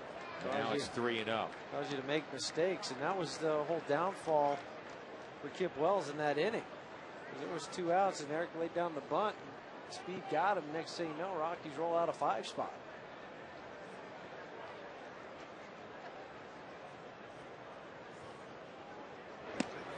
And ball 4. So Young reaches again. Kip Wells kind of slaps at the baseball. He's the last guy he wanted to have on base. And now he's got to work out of the stretch. Already down 4 runs. Nobody out in the 5th inning.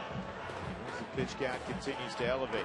63 pitches now. And that number's really gone up the last couple innings, because after the 2nd inning, he'd only thrown 20 pitches heading into the 3rd inning.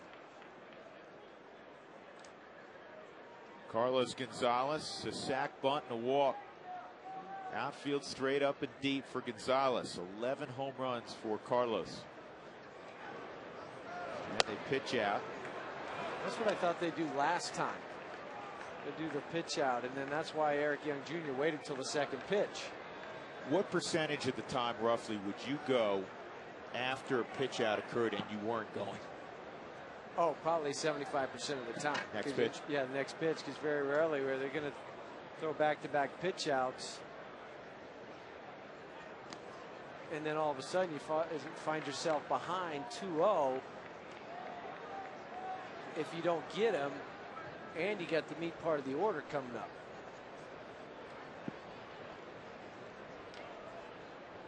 Those are all the things, though, that he learned from his dad, too, just talking about baseball and talking about base stealing. Not going, and Gonzalez bounces it to first. It's a fair ball.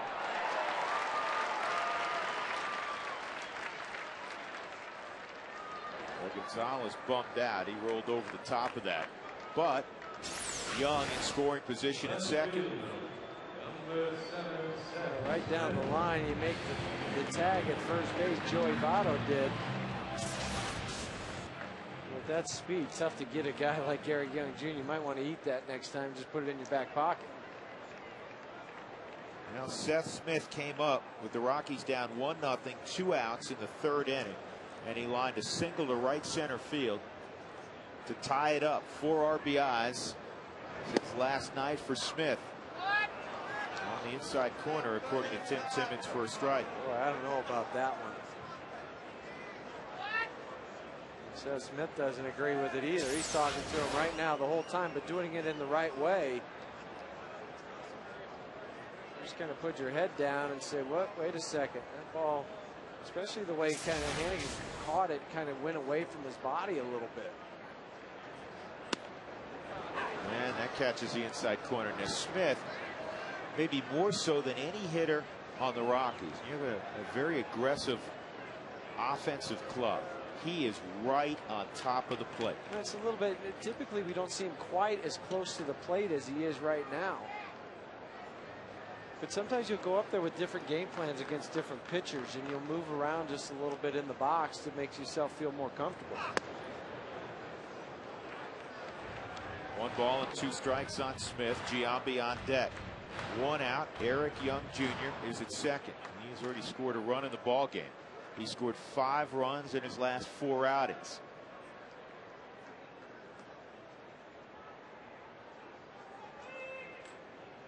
You need to go back inside to Seth Smith. The one outside was just a show me one. That could be dangerous. Young takes off. It is in the air to right center field. Playable for Ballantine. And now Young goes back and retraces his steps, saves the 3rd. It's like he ran the shuttle run. Yeah, in about 7 seconds, too. Watch this. Eric Young, he's taking off on the steal. The ball's hitting the air, gets all the way to 3rd base, touches the bat, goes back. Now realizing the ball's in the air, goes back and tags once again, and now makes it over to 3rd base. That's a lot of running in a short amount of time. He's young. He's in good shape. He'll be fine. He is young. Eric Young Jr., that is. And here's Russell Crowe at the plate. It's going to stick, isn't it? It is going to stick. Giambi doubled in 2 runs in the 3rd. Pick your poison if you're Wells. The guy on deck is Garrett Atkins, who hit a 2-run bomb off you his last at bat. And Giambi takes strike 1.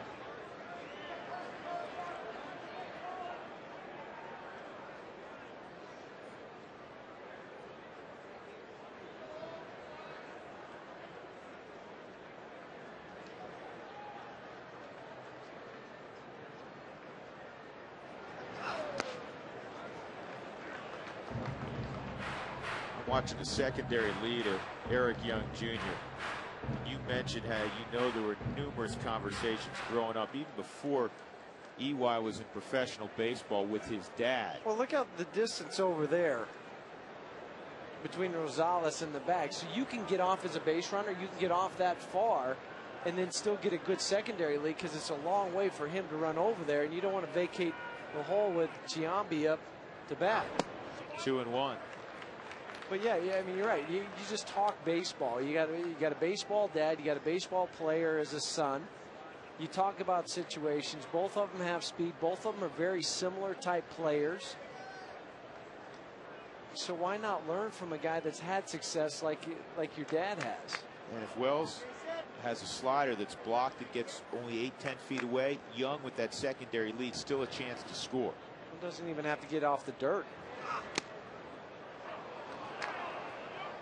Evidently on the inside corner, so it's 2-2 on Giambi. Rockies trying to add to their lead. Won 4-3 last night on Seth Smith's walk-off 2-run single with 2 outs in the 9th inning against Francisco Cordero. Rockies' 6th walk-off win of the year. 14th win in their final at bat. 3-2.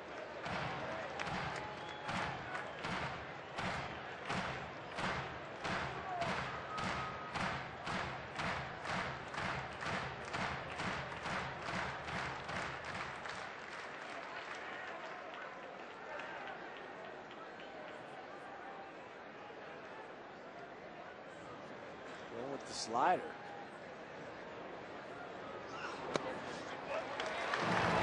Giambi walks, and that'll bring up Garrett Atkins. Well, speaking of sliders, he got one last time up. Oh, he did, and he did exactly what you're supposed to do with a hanging slider, and that is hit it a long, long ways. Your keys to the game, your Bird Automotive keys to the game. You were talking about a new hero today with Garrett Atkins. He's wearing the cape right now. Yeah, so far he is, and has a chance to extend that new hero lead a little bit today with maybe another RBI. He was on that, fouled it straight back. You can just start to tell that Garrett is getting that confidence back again, where he's starting to get some reps, as we talked about, starting to get the timing back down again. Because now balls that are being fouled off, you're just like, ooh, he just missed that one, just missed it a little bit here or there. Or, by the way, if they do make a mistake, then he hits it. Like that, dead center fields, but it is at Stubbs. I mean, you cannot hit it any harder than that. Allowed out to end the 5th inning. Rockies leave 2 aboard, 5-1 they lead.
Rapid rewind.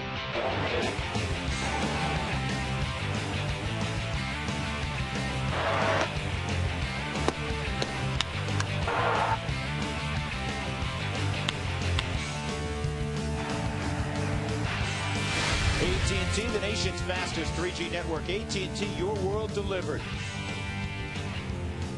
Rockies lead it 5-1. We turn the page to inning number 6. Adam Rosales out of the 7-hole to face Juan Rincon. Third pitcher utilized this afternoon out of necessity by Jim Tracy with Jeff Hewson and marked out on Drew Goodman. Jose Contreras went 3 innings and then pulled the quad muscle running out a ground ball in the bottom of the third. Yolis Chacin, the well thought of 21-year-old right-hander, threw a scoreless inning, and now Rincon, after striking out the side in the 5th, has a 2-0 count on Rosales. Here's Ramon A. Ramirez. Not the same Ramirez that the Rockies used to have in their organization. Pitcher spot due up third for Cincinnati this inning. That's a strike. Rincon has an opportunity here with the bottom part of this order to get through this inning.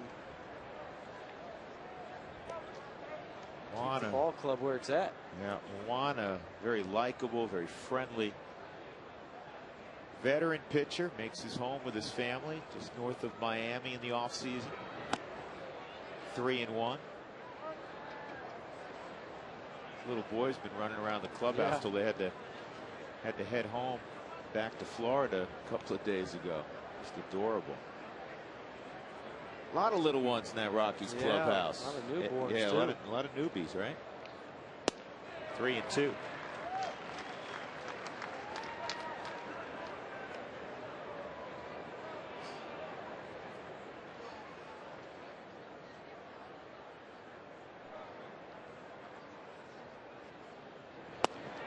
Strike 3 at the knees. Adam Rosales has struck out for the 3rd time today. A fastball with some movement down into the zone.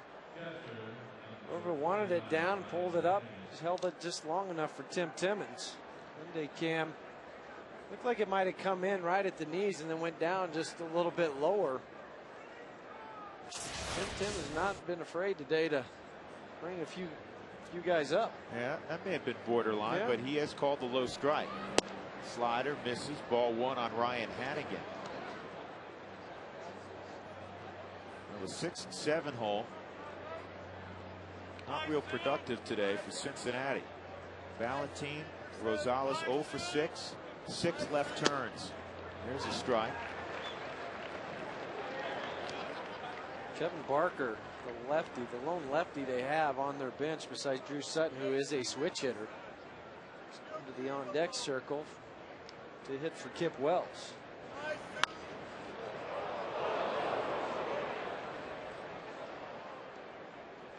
Jay Bruce, who broke his wrist a while back, eligible to come off the disabled list, and he's playing for Louisville. Louisville's in the postseason, and he is staying with Louisville through the weekend. Will not be, at least that's the plan, will not be in Chicago with the Reds. Just want to get him more at bats. Well, and also, you get an opportunity to maybe help that Louisville club advance to the next round of the playoffs. I think that's a pretty important thing for your organization, especially when your major league club's not going anywhere. Back up the middle, a base hit. So with 1 out, Barker will pinch hit. Now time for today's Quest high-speed pitch. We'll go back to our 2 starters. Kip Wells has hit 94. Contreras 96. That's all brought to you by Quest high-speed internet.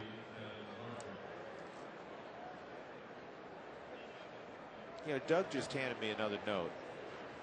Earlier we were talking about Jason Jennings, last pitcher for the Rockies, to hit a home run. Rockies playing a real good hitter's ballpark. They have a tradition of guys who can swing the bat. They got another guy who can swing the bat now, Jason Marquis. Aaron Cook will throw out good at bats. Barker takes a strike. Do you know that the Rockies have the longest drought in the National League in terms of pitchers hitting 1 out? It's been over 2 years. Actually, it's been 5 years. 04 the last time when Jennings hit one out, May 8th. Nationals' last home run came in 2006. The Braves' last home run in 2007 from a pitcher. It was Randy Flores. That is a little surprising. I thought Aaron Cook might be able to do it. Certainly Jason Marquis, the way he swings the bat, thought he might run one out there this year. Still has a few more bats though, so at least Jason does right now, and then that can be an opportunity. You mentioned that tomorrow Aaron Cook is going to throw a full bullpen tomorrow, which is a good sign. Ground ball to first, tag play at second. Giambi's throw is there, and they get the double play. 3-6. Nice play by Giambi. Good tag by Barmes at second. 5-1 Rockies.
Off Kip Wells early in the ball game. I want to talk about his eyes staying right on line with the barrel of the bat. It doesn't get any better than that. Right in the sweet spot, right there, just like we talked about. And then the full extension and the way the head just stays exactly where he was looking for the ball. And I like to say the crowd will tell you if you hit it, and that's exactly what happened. That was a Frostproof Coors Light freeze can. Ramon Ramirez takes over for the Reds with Colorado in front 5-1. He'll face Brad Hoff, Yorvit Torrealba, and Clint Barmes, 6th through 8 in the Rockies lineup. Ramirez has warmed up on a couple of occasions in this series, but this is the first time he's got the center stage.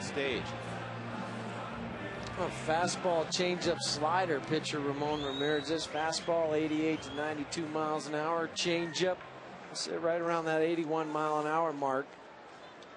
Since he is out of the bullpen, that's primarily what he will throw. Occasional sliders also to right-handed hitters, mainly fastball, changeups to lefties. Second stint with the Reds this year. He was starting down in AAA.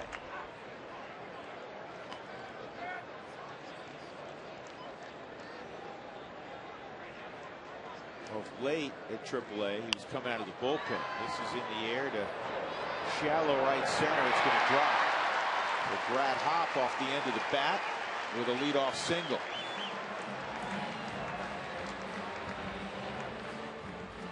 Well, sometimes it's not how hard you hit, it's where you hit it, and that's what Brad did on that one. Just hit it where they ain't.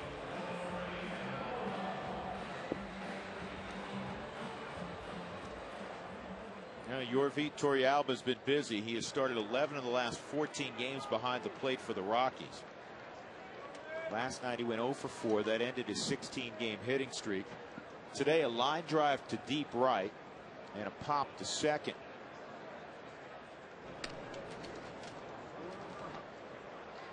Rockies in San Diego tomorrow, while the Giants and Dodgers battle in San Francisco.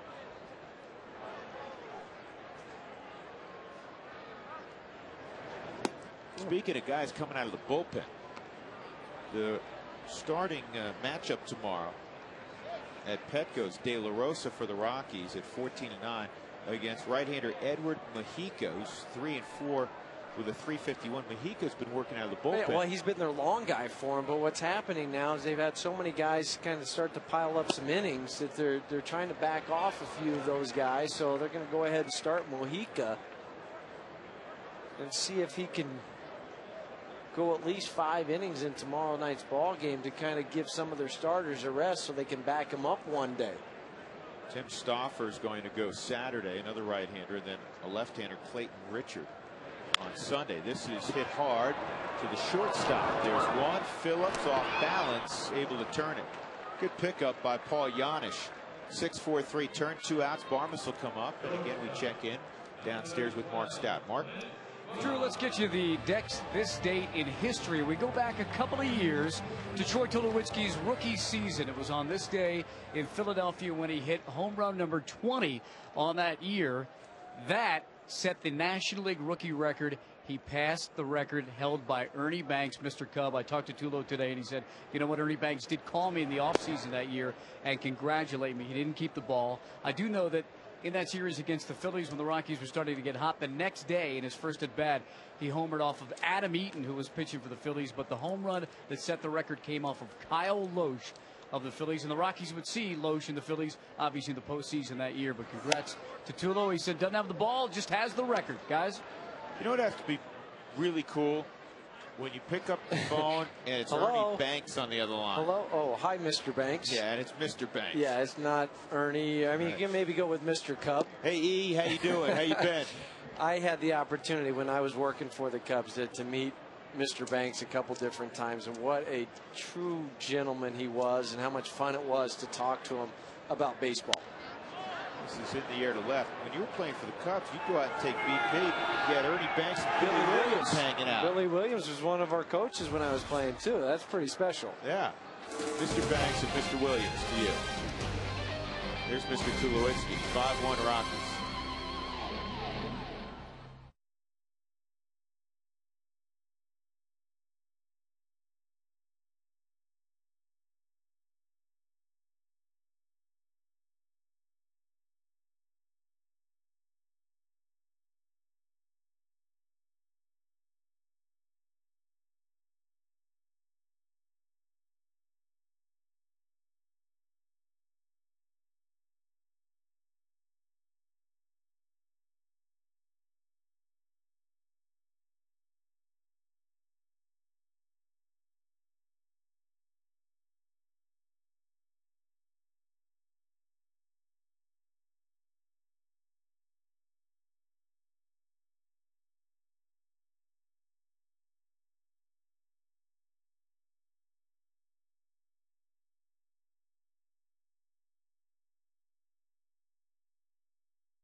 FSN is brought to you by the Great Colorado Payback, reuniting you with your money.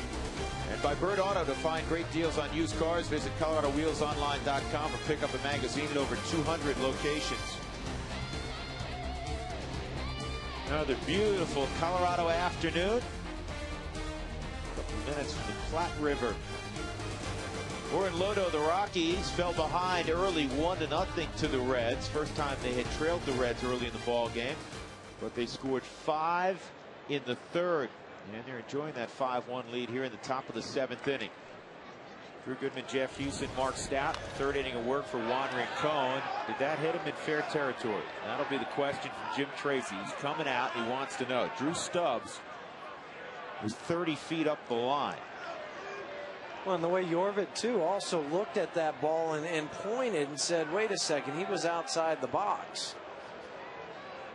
Get another look at this, and sometimes you'll get some help from one of the other umpires that might have a better look at it. When he bunts the ball, now does he have a step when it hits him? No, it hit him before he put his foot down, so he's still technically in the box. That was close. Very close. Stubbs 0-2. We had one of those, was it last night or the night before, that was very close? 2 nights ago. Yeah, same sort of thing where it was just a matter of were his feet still in the box, were they not? Randy Flores on the left side, and Matt Belisle up for the third time this year on the right side. Heater misses.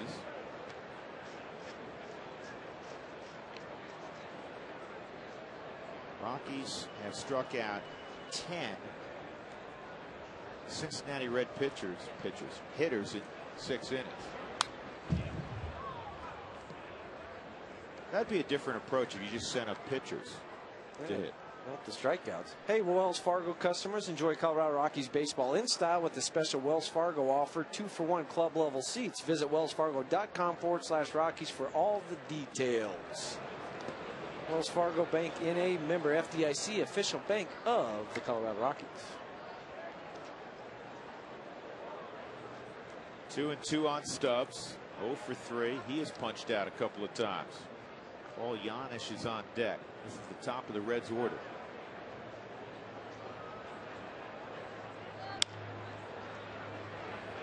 Tough hop. Good throw by Atkins. Stubbs can get up that line, can he? He can. Tough hop from Garrett, made the play, got the out. Time for our Geico quote of the day. I think you've heard of this gentleman, Pete Rose. And the quote, when you play this game 20 years, you go to bat 10,000 times, get 3,000 hits. And you know what that means? You've gone 0 for 7,000. That's looking at it as the glass half empty. You didn't have to look at it half empty too often, though.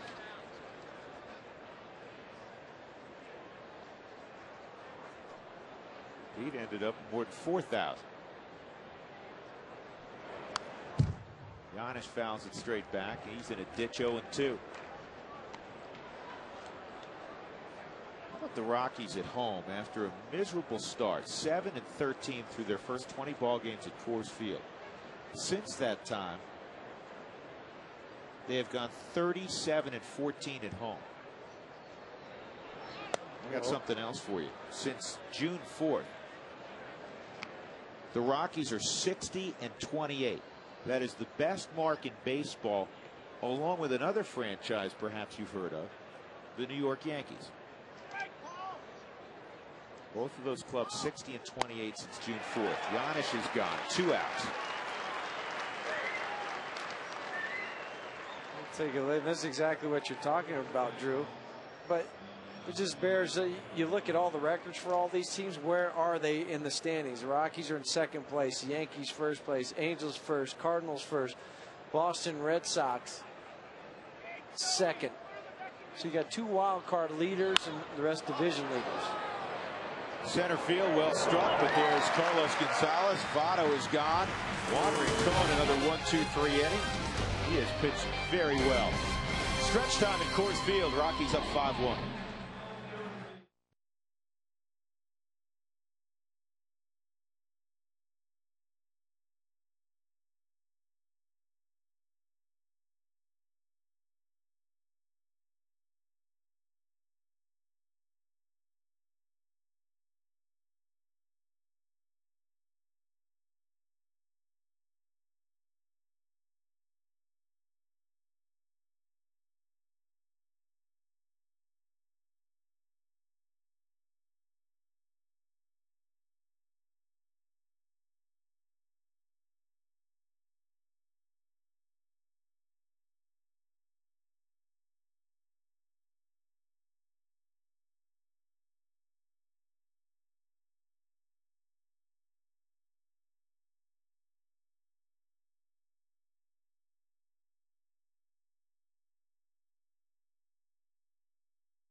A home football game right here on FSN Rocky Mountain. We'll have interviews, analysis.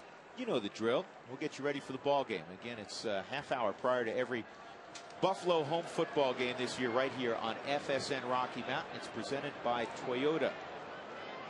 Matt Merton's going to pinch hit here in the 7th, and Ramirez, his first pitch is fouled off by Merton. Matt put together an all-star season down in Colorado Springs. He was up earlier in the year for a time. Now came up with the Chicago Cubs, put up pretty good numbers. Well, don't forget he had a 29-game hitting streak down in the Springs this year too. That's impressive. I don't care what level you're playing at.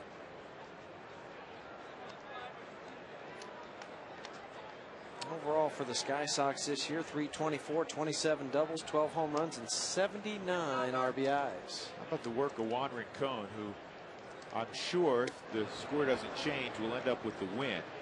3 innings out of the bullpen, no runs, 2 hits, 5 strikeouts, didn't walk anybody. He really just settled the game down for the Rockies. You got the lead, and then you want to make sure you go back out there and shut the other team down, and really just gave up the 1 base hit, but then was able to get the strikeout of Gomes and Ballantine after that in the 5th inning. 2-2 on Merton. One of the characteristics about Matt Merton you may not know about, he's a big strong guy out of Georgia Tech, is Merton can run. Doesn't look like it. I mean, just body type, you wouldn't think that, but he can get down the line. 1 out as Matt is retired. That'll bring up Eric Young Jr. Hey, if your windshield has any damage, call Colorado's #1 team, Elite Safelite Auto Glass, 303-287-5000, or visit safelight.com.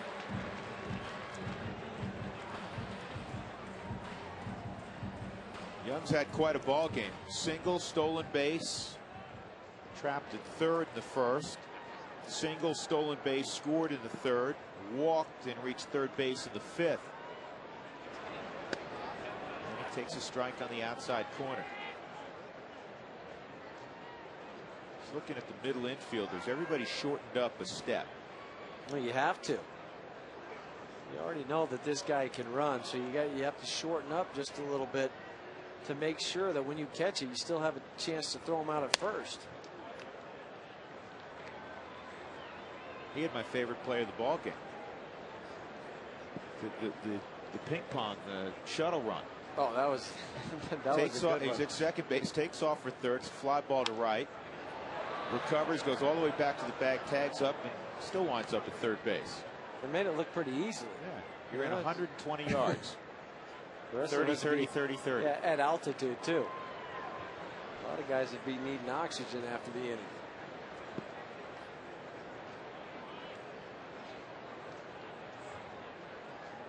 One and 2 on little EY. And this is on the ground at first. Votto has it. And Votto, normally he's even thinking, I just got to run to the bat. Wait a second, it's that kid running again. Yeah, and it was bang bang over there at first base. Joey Votto kind of gives him a little look like, you know what, kid, this is the big leagues, but this is the only way Eric Young Jr. knows how to play. I think Votto, for a half step, should have thought about maybe flipping it to the pitcher. 2 outs. Carlos Gonzalez will come up. Sack bunt. A walk and a run scored, and a ground ball to Votto.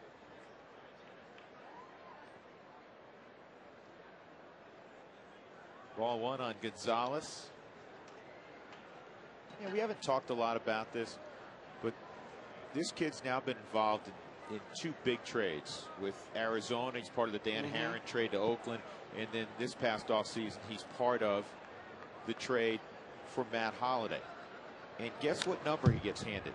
Holliday's old number, as if there's not enough pressure on him, and he's responded just fine. Well, he has. He's finally, I think, found that comfort zone that we always talk about when guys get to the big leagues. Where do they feel comfortable? Well, right now he is in that comfort zone because of the people he's surrounded by. It's a flare to short left, and a nice running catch by Giannis. 1, 2, 3 inning for Ramirez. We move on to inning number 8. The Rockies trying to sweep the Reds.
Change defensively as they've done the last couple of ball games. Eric Young Jr. comes out late.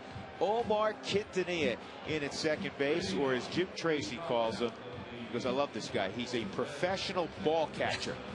That's why he's in there, because of his defense. He catches the ball, that's for sure, at any position, whether it's third, short, second, it doesn't matter to him. No, we saw him at third base a little bit as well last night. Matt Belisle is aboard for the first time since July the 11th. His call to the bullpen is brought to you by Comcast Digital Home Phone Service. Warm up to unlimited local and long distance. Call 1-800-COMCAST. 8th inning, Belisle will face Brandon Phillips, Johnny Gomes, Vladimir Ballantyne, 4, 5, and 6 in the Reds lineup. They have not done much since scratching out a run in the first inning. Third stint this year for the Matt Belisle with the Rockies. Also spent parts of 5 seasons with the Cincinnati Reds. That was back in 03, and then of course 2005 through 2008.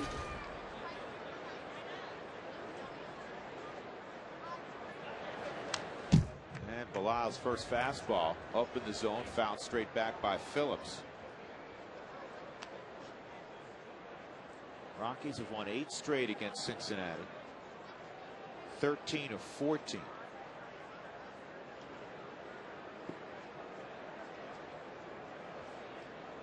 And remember, when the Reds came to town, that's foul ball, they had the longest winning streak in the big leagues. They had won 7 in a row.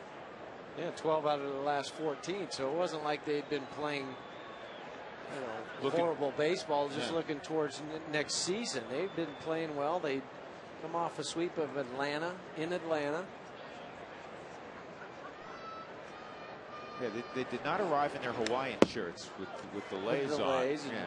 Worrying about tee times or anything like that. Dusty Baker had them playing well.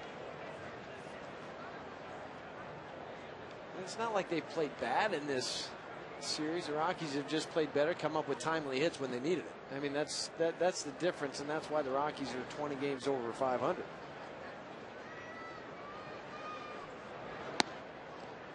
That misses. 1 and 2. Partial schedule in big league baseball this Thursday afternoon, and Thursday night for that matter.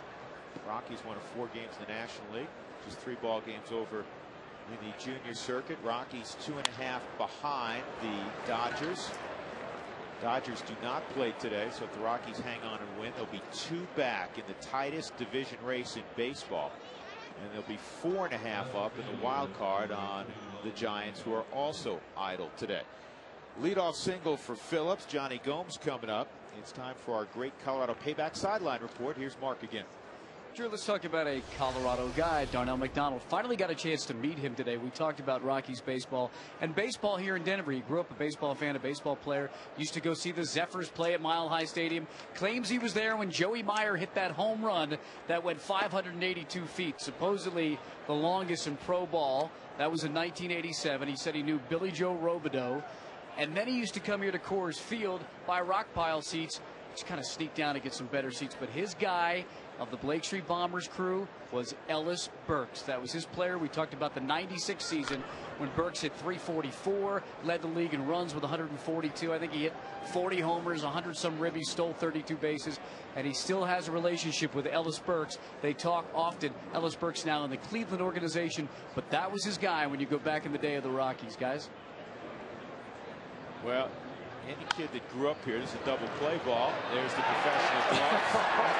How fancy was that? Stop it, Omar. Just showing off a little bit. But that's why Jim Tracy put him into the ballgame. And not to say EY Jr. could not have made this play, but this is what Omar is on this ball club for. I mean, coming off the bench, you know the ball is going to be hit to you. You get it, just flip it out of your glove. Nice, easy play for Clint Barmas. Ho-hum 4-6-3 double play. You know, the starting pitcher today, Jose Contreras, remarked after his first start in the Rockies uniform 5 days ago against Arizona. He said, wow. He said, they really play good defense. That's like a no-look pass almost in basketball from the point guard to somebody else. Put it right on the money. I mean, Clint just put his glove right there. It was right there. Doesn't get any easier than that. You played the middle infield for a decade in the big leagues. That's how fun to watch. How much do you have to practice to do that? You know, you do it during batting practice a lot when you're taking your ground balls day after day after day, and that's what Omar does. That's why he's a professional ball catcher, because he works so hard at his craft. It's not like it just happens. He'll go out there and he'll take numerous balls at second base, numerous balls at shortstop, third base, turn double plays, you name it, he's out there working on it. When he came out of the University of Texas, he was a sandwich pick between the first and second round by the Oakland A's, and he was known then as more of an offensive infielder. And not that Omar can't hit, but what has happened is now his reputation is with the glove. Well, it's okay as long as you have a reputation one way or the other. That's all that matters. Yeah. If you can't do either one of them, you're not going to be in the big leagues. But Omar can catch it. That's why he's here. 2-2 on Ballantine, who has struck out 3 times in the ball game. And he's way out front, pops the slider up to left field. Smith waited. Smith's got it. And we'll go to the bottom of the 8th inning with the Rockies in charge 5-1. That double play is worth another look.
This copyrighted telecast is presented by authority of the Colorado Rockies and may not be reproduced or retransmitted in any form. The accounts and descriptions of this game may not be disseminated without the express written consent of the Colorado Rockies. Pedro Viola, who made his major league debut a couple of days ago, and the first hitter he faced was Eric Young Jr., who hit a home run off him, his first career home run. An interesting and rare big league occurrence. Viola here in the 8th inning will face Seth Smith, Jason Giambi, and Garrett Atkins. Thursday afternoon crowd of 24,175. Rockies had several 40+ thousand crowds on this homestand. Really, when they get back off this next road trip, we'll see those again too. Padres coming in, the St. Louis Cardinals, and the Milwaukee Brewers. Well, the Rockies have had their way with the National League Central. At one point this year, they won 15 straight against the Central Division.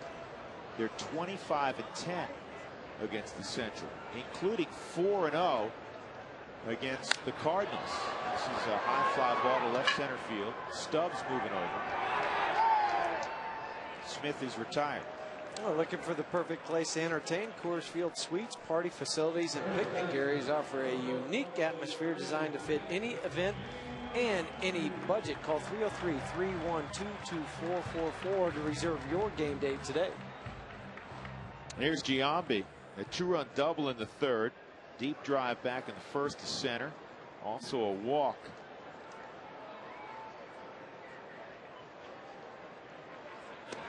And to me, you go back to that Central and beating the Cardinals. That's kind of where this all started. You think back to that road trip, they lost the first 3 in Houston, won the last one, and then go into sweep the Cardinals, and then go into Milwaukee and sweep them. Part of an 11-game winning streak. And Jason Hamill got another no decision last night. We need to tip our cap to him again. He pitched a whale of a game. And Hamill, going back to that point in time in early June that you just referenced, he won the first ball game during that win streak. He ended up winning the last ball game during the win streak. The Rockies won 11 straight. There's Hamill. And 17 of 18 to completely turn their season around. 2-2. And typically places that have not been kind to the Rockies either. St. Louis or Milwaukee. You know, in St. Louis, are they better now than they were? You bet, but they were still a good baseball team then, and you're playing in their backyard in front of large, raucous crowds, the sea of red. 2-2, high fly ball right center field. Did Giambi get it? What? Oh! He catch that? He got it. Oh, man, what a catch by Stubbs. What a grab by Stubbs. Giambi was halfway to third base. Well, I guess he's now giving him a big fly. Well, now he's 1 for 2 off the Giambi today. I thought this one was gone too as Stubbs leaps up right along the wall. He's tracking it the whole way, and I think he thought that Ballantine was going to catch it for a second and realized that he was going to have the opportunity to get it. One more look at it. It helps to be 6'3" like Drew Stubbs does too, have that long glove and long reach.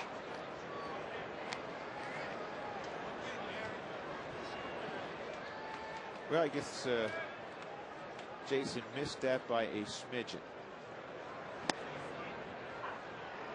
0-2 on Atkins. 2-run home run for Garrett in the 3rd inning. You know, the Rockies have 2 hits outside of that 3rd inning when they got 5 runs on 5 hits. And a single in the 1st and a single for Brad Hopp in the 6th. Windshield damage, please call Colorado's #1 team, Elite Safelite Auto Glass, 303-287-5000, online at safelite.com.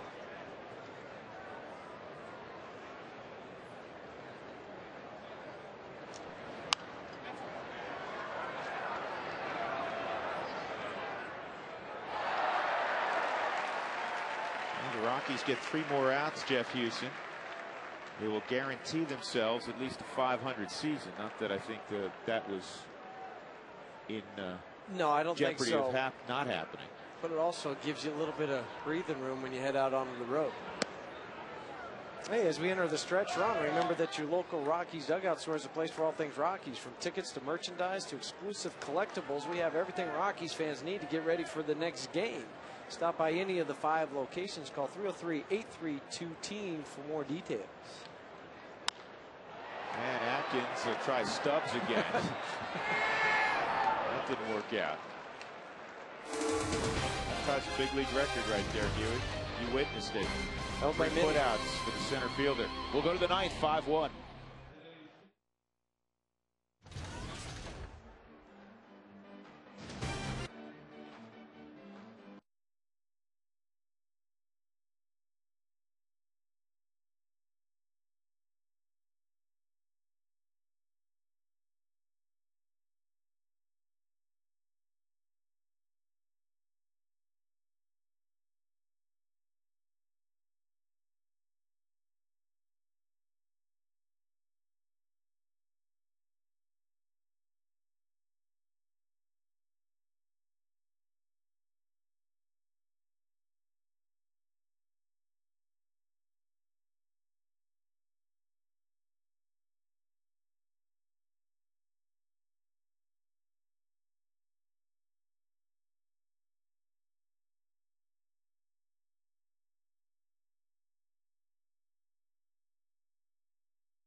Run at Coors Field since April 25th. We'll also talk on strike. The pitching staff today doing a great job of peppering the strike zone and getting some strikeouts. And also young and restless. Eric Young Jr. has been a lightning bolt on the base paths. We'll break down his performance. It's all coming up right after the game. Drew? All right, Tom, thank you very much. Rockies make a change in the outfield defensively. Dexter Fowler's in center, so Carlos Gonzalez moves to left. There's Dex. Feeling much better on that leg.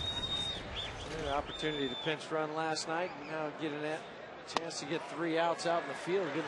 Get your feet wet out on defense. And Matt Belisle has the first pitch over to Adam Rosales. You know, one of the things that Jim Tracy was able to do with the unexpected, the injury after 3 innings of work by Jose Contreras, a right quad strain. I wonder, if he'll be able to make his next turn. That'll be the next injury issue for Jim Tracy, for Keith Duggar and the training staff. But he went to Chacin for an inning. Rincon splendid for 3 innings, and now Belisle, he hopes to get the final 2 out of. Ground ball to Giambi. Really nice play. That's an in-between hop. 1 out. And he's been able to do it here. You know where I'm going with this. Yes, exactly. Without his typical plus side guys in the bullpen. Morales and Betancourt. Which is huge because you think back last night, Daly threw an inning and a third. Betancourt also threw a third of an inning, but he really needed a day off. Betancourt did. And of course, Morales is down there just getting a little bit loose right now, but you don't have to worry about bringing him in. That is a very nice thing for a manager when it's kind of scripted out in the best case scenario for you, where you've got a little bit bigger lead. You can use some other guys and stay away, as you mentioned, from those 7th, 8th, 9th inning guys, your typical 7th, 8th, 9th inning guys. And I think, correct me if I'm wrong, the Rockies have a great clubhouse. We've often discussed that. But in terms of esprit de corps, in terms of everybody feeling a bigger part, you don't think Matt Belisle's going to feel a little bit bigger part of things when he gets on the plane late this afternoon? A little extra bounce in the step. Sure. Why not? I mean, this means something to everybody, and to have an opportunity to go out and pitch in a meaningful game in September. Everybody contributing. Yeah. Foul tip, 1-2. A reminder, when the Rockies score 7 or more runs during any ball game, the place to go the following day, your participating Colorado Taco Bell locations between 4 and 6. Feed your fever with 4 tacos for $1. Always check stores for details. And Hannigan is gone. 2 outs. Not close on a 95-mile-an-hour fastball. Rockies 1 out away from their best homestand ever. He just didn't stand a chance. A little cut on that fastball that went away. Hannigan just reached for it. Couldn't get it. Drew Sutton. Switch hitters come up to hit in the pitcher spot. Drew Sutton, 2 for 16 in the pinch this year.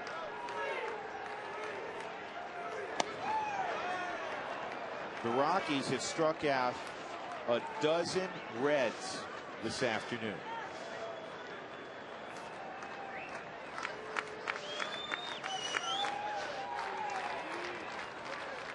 And Bilal throws that one down the middle. It's 1-1. What I like right before that pitch that Jorge Torrealba said, just kind of throw it in this general area. You got a 4-run lead, 2 out. Don't try to be so fine that you hit a corner right now.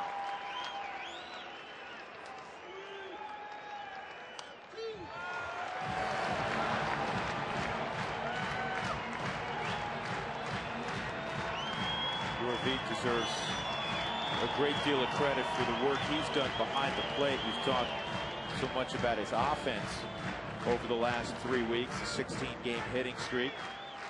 But he's handled the pitching staff exceptionally well. Yeah, I thought when he's been back there, I thought he's called a very nice game.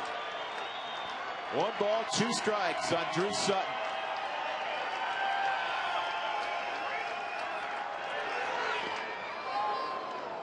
Two and 2.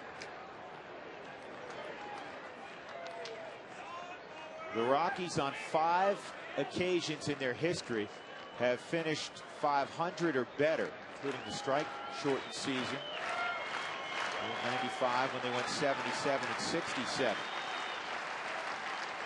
1 strike from their 81st win of the '09 campaign. There it is.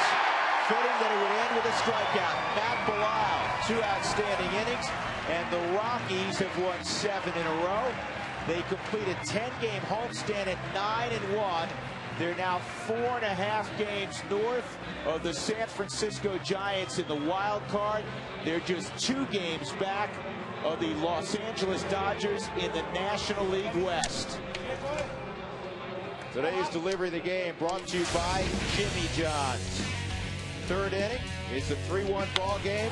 Not for long. It's now a 5-1 game as Garrett Atkins hits his first Coors Field home run since April the 25th. His 9th of the year. Our Jimmy John's delivery of the game. Juan Rincon gets the win. He's 3-2. Kip Wells takes the loss. He's 1-4. The Rockies 9-1 on the homestand, and they are now 81 and 60. Stick around. The postgame report is next.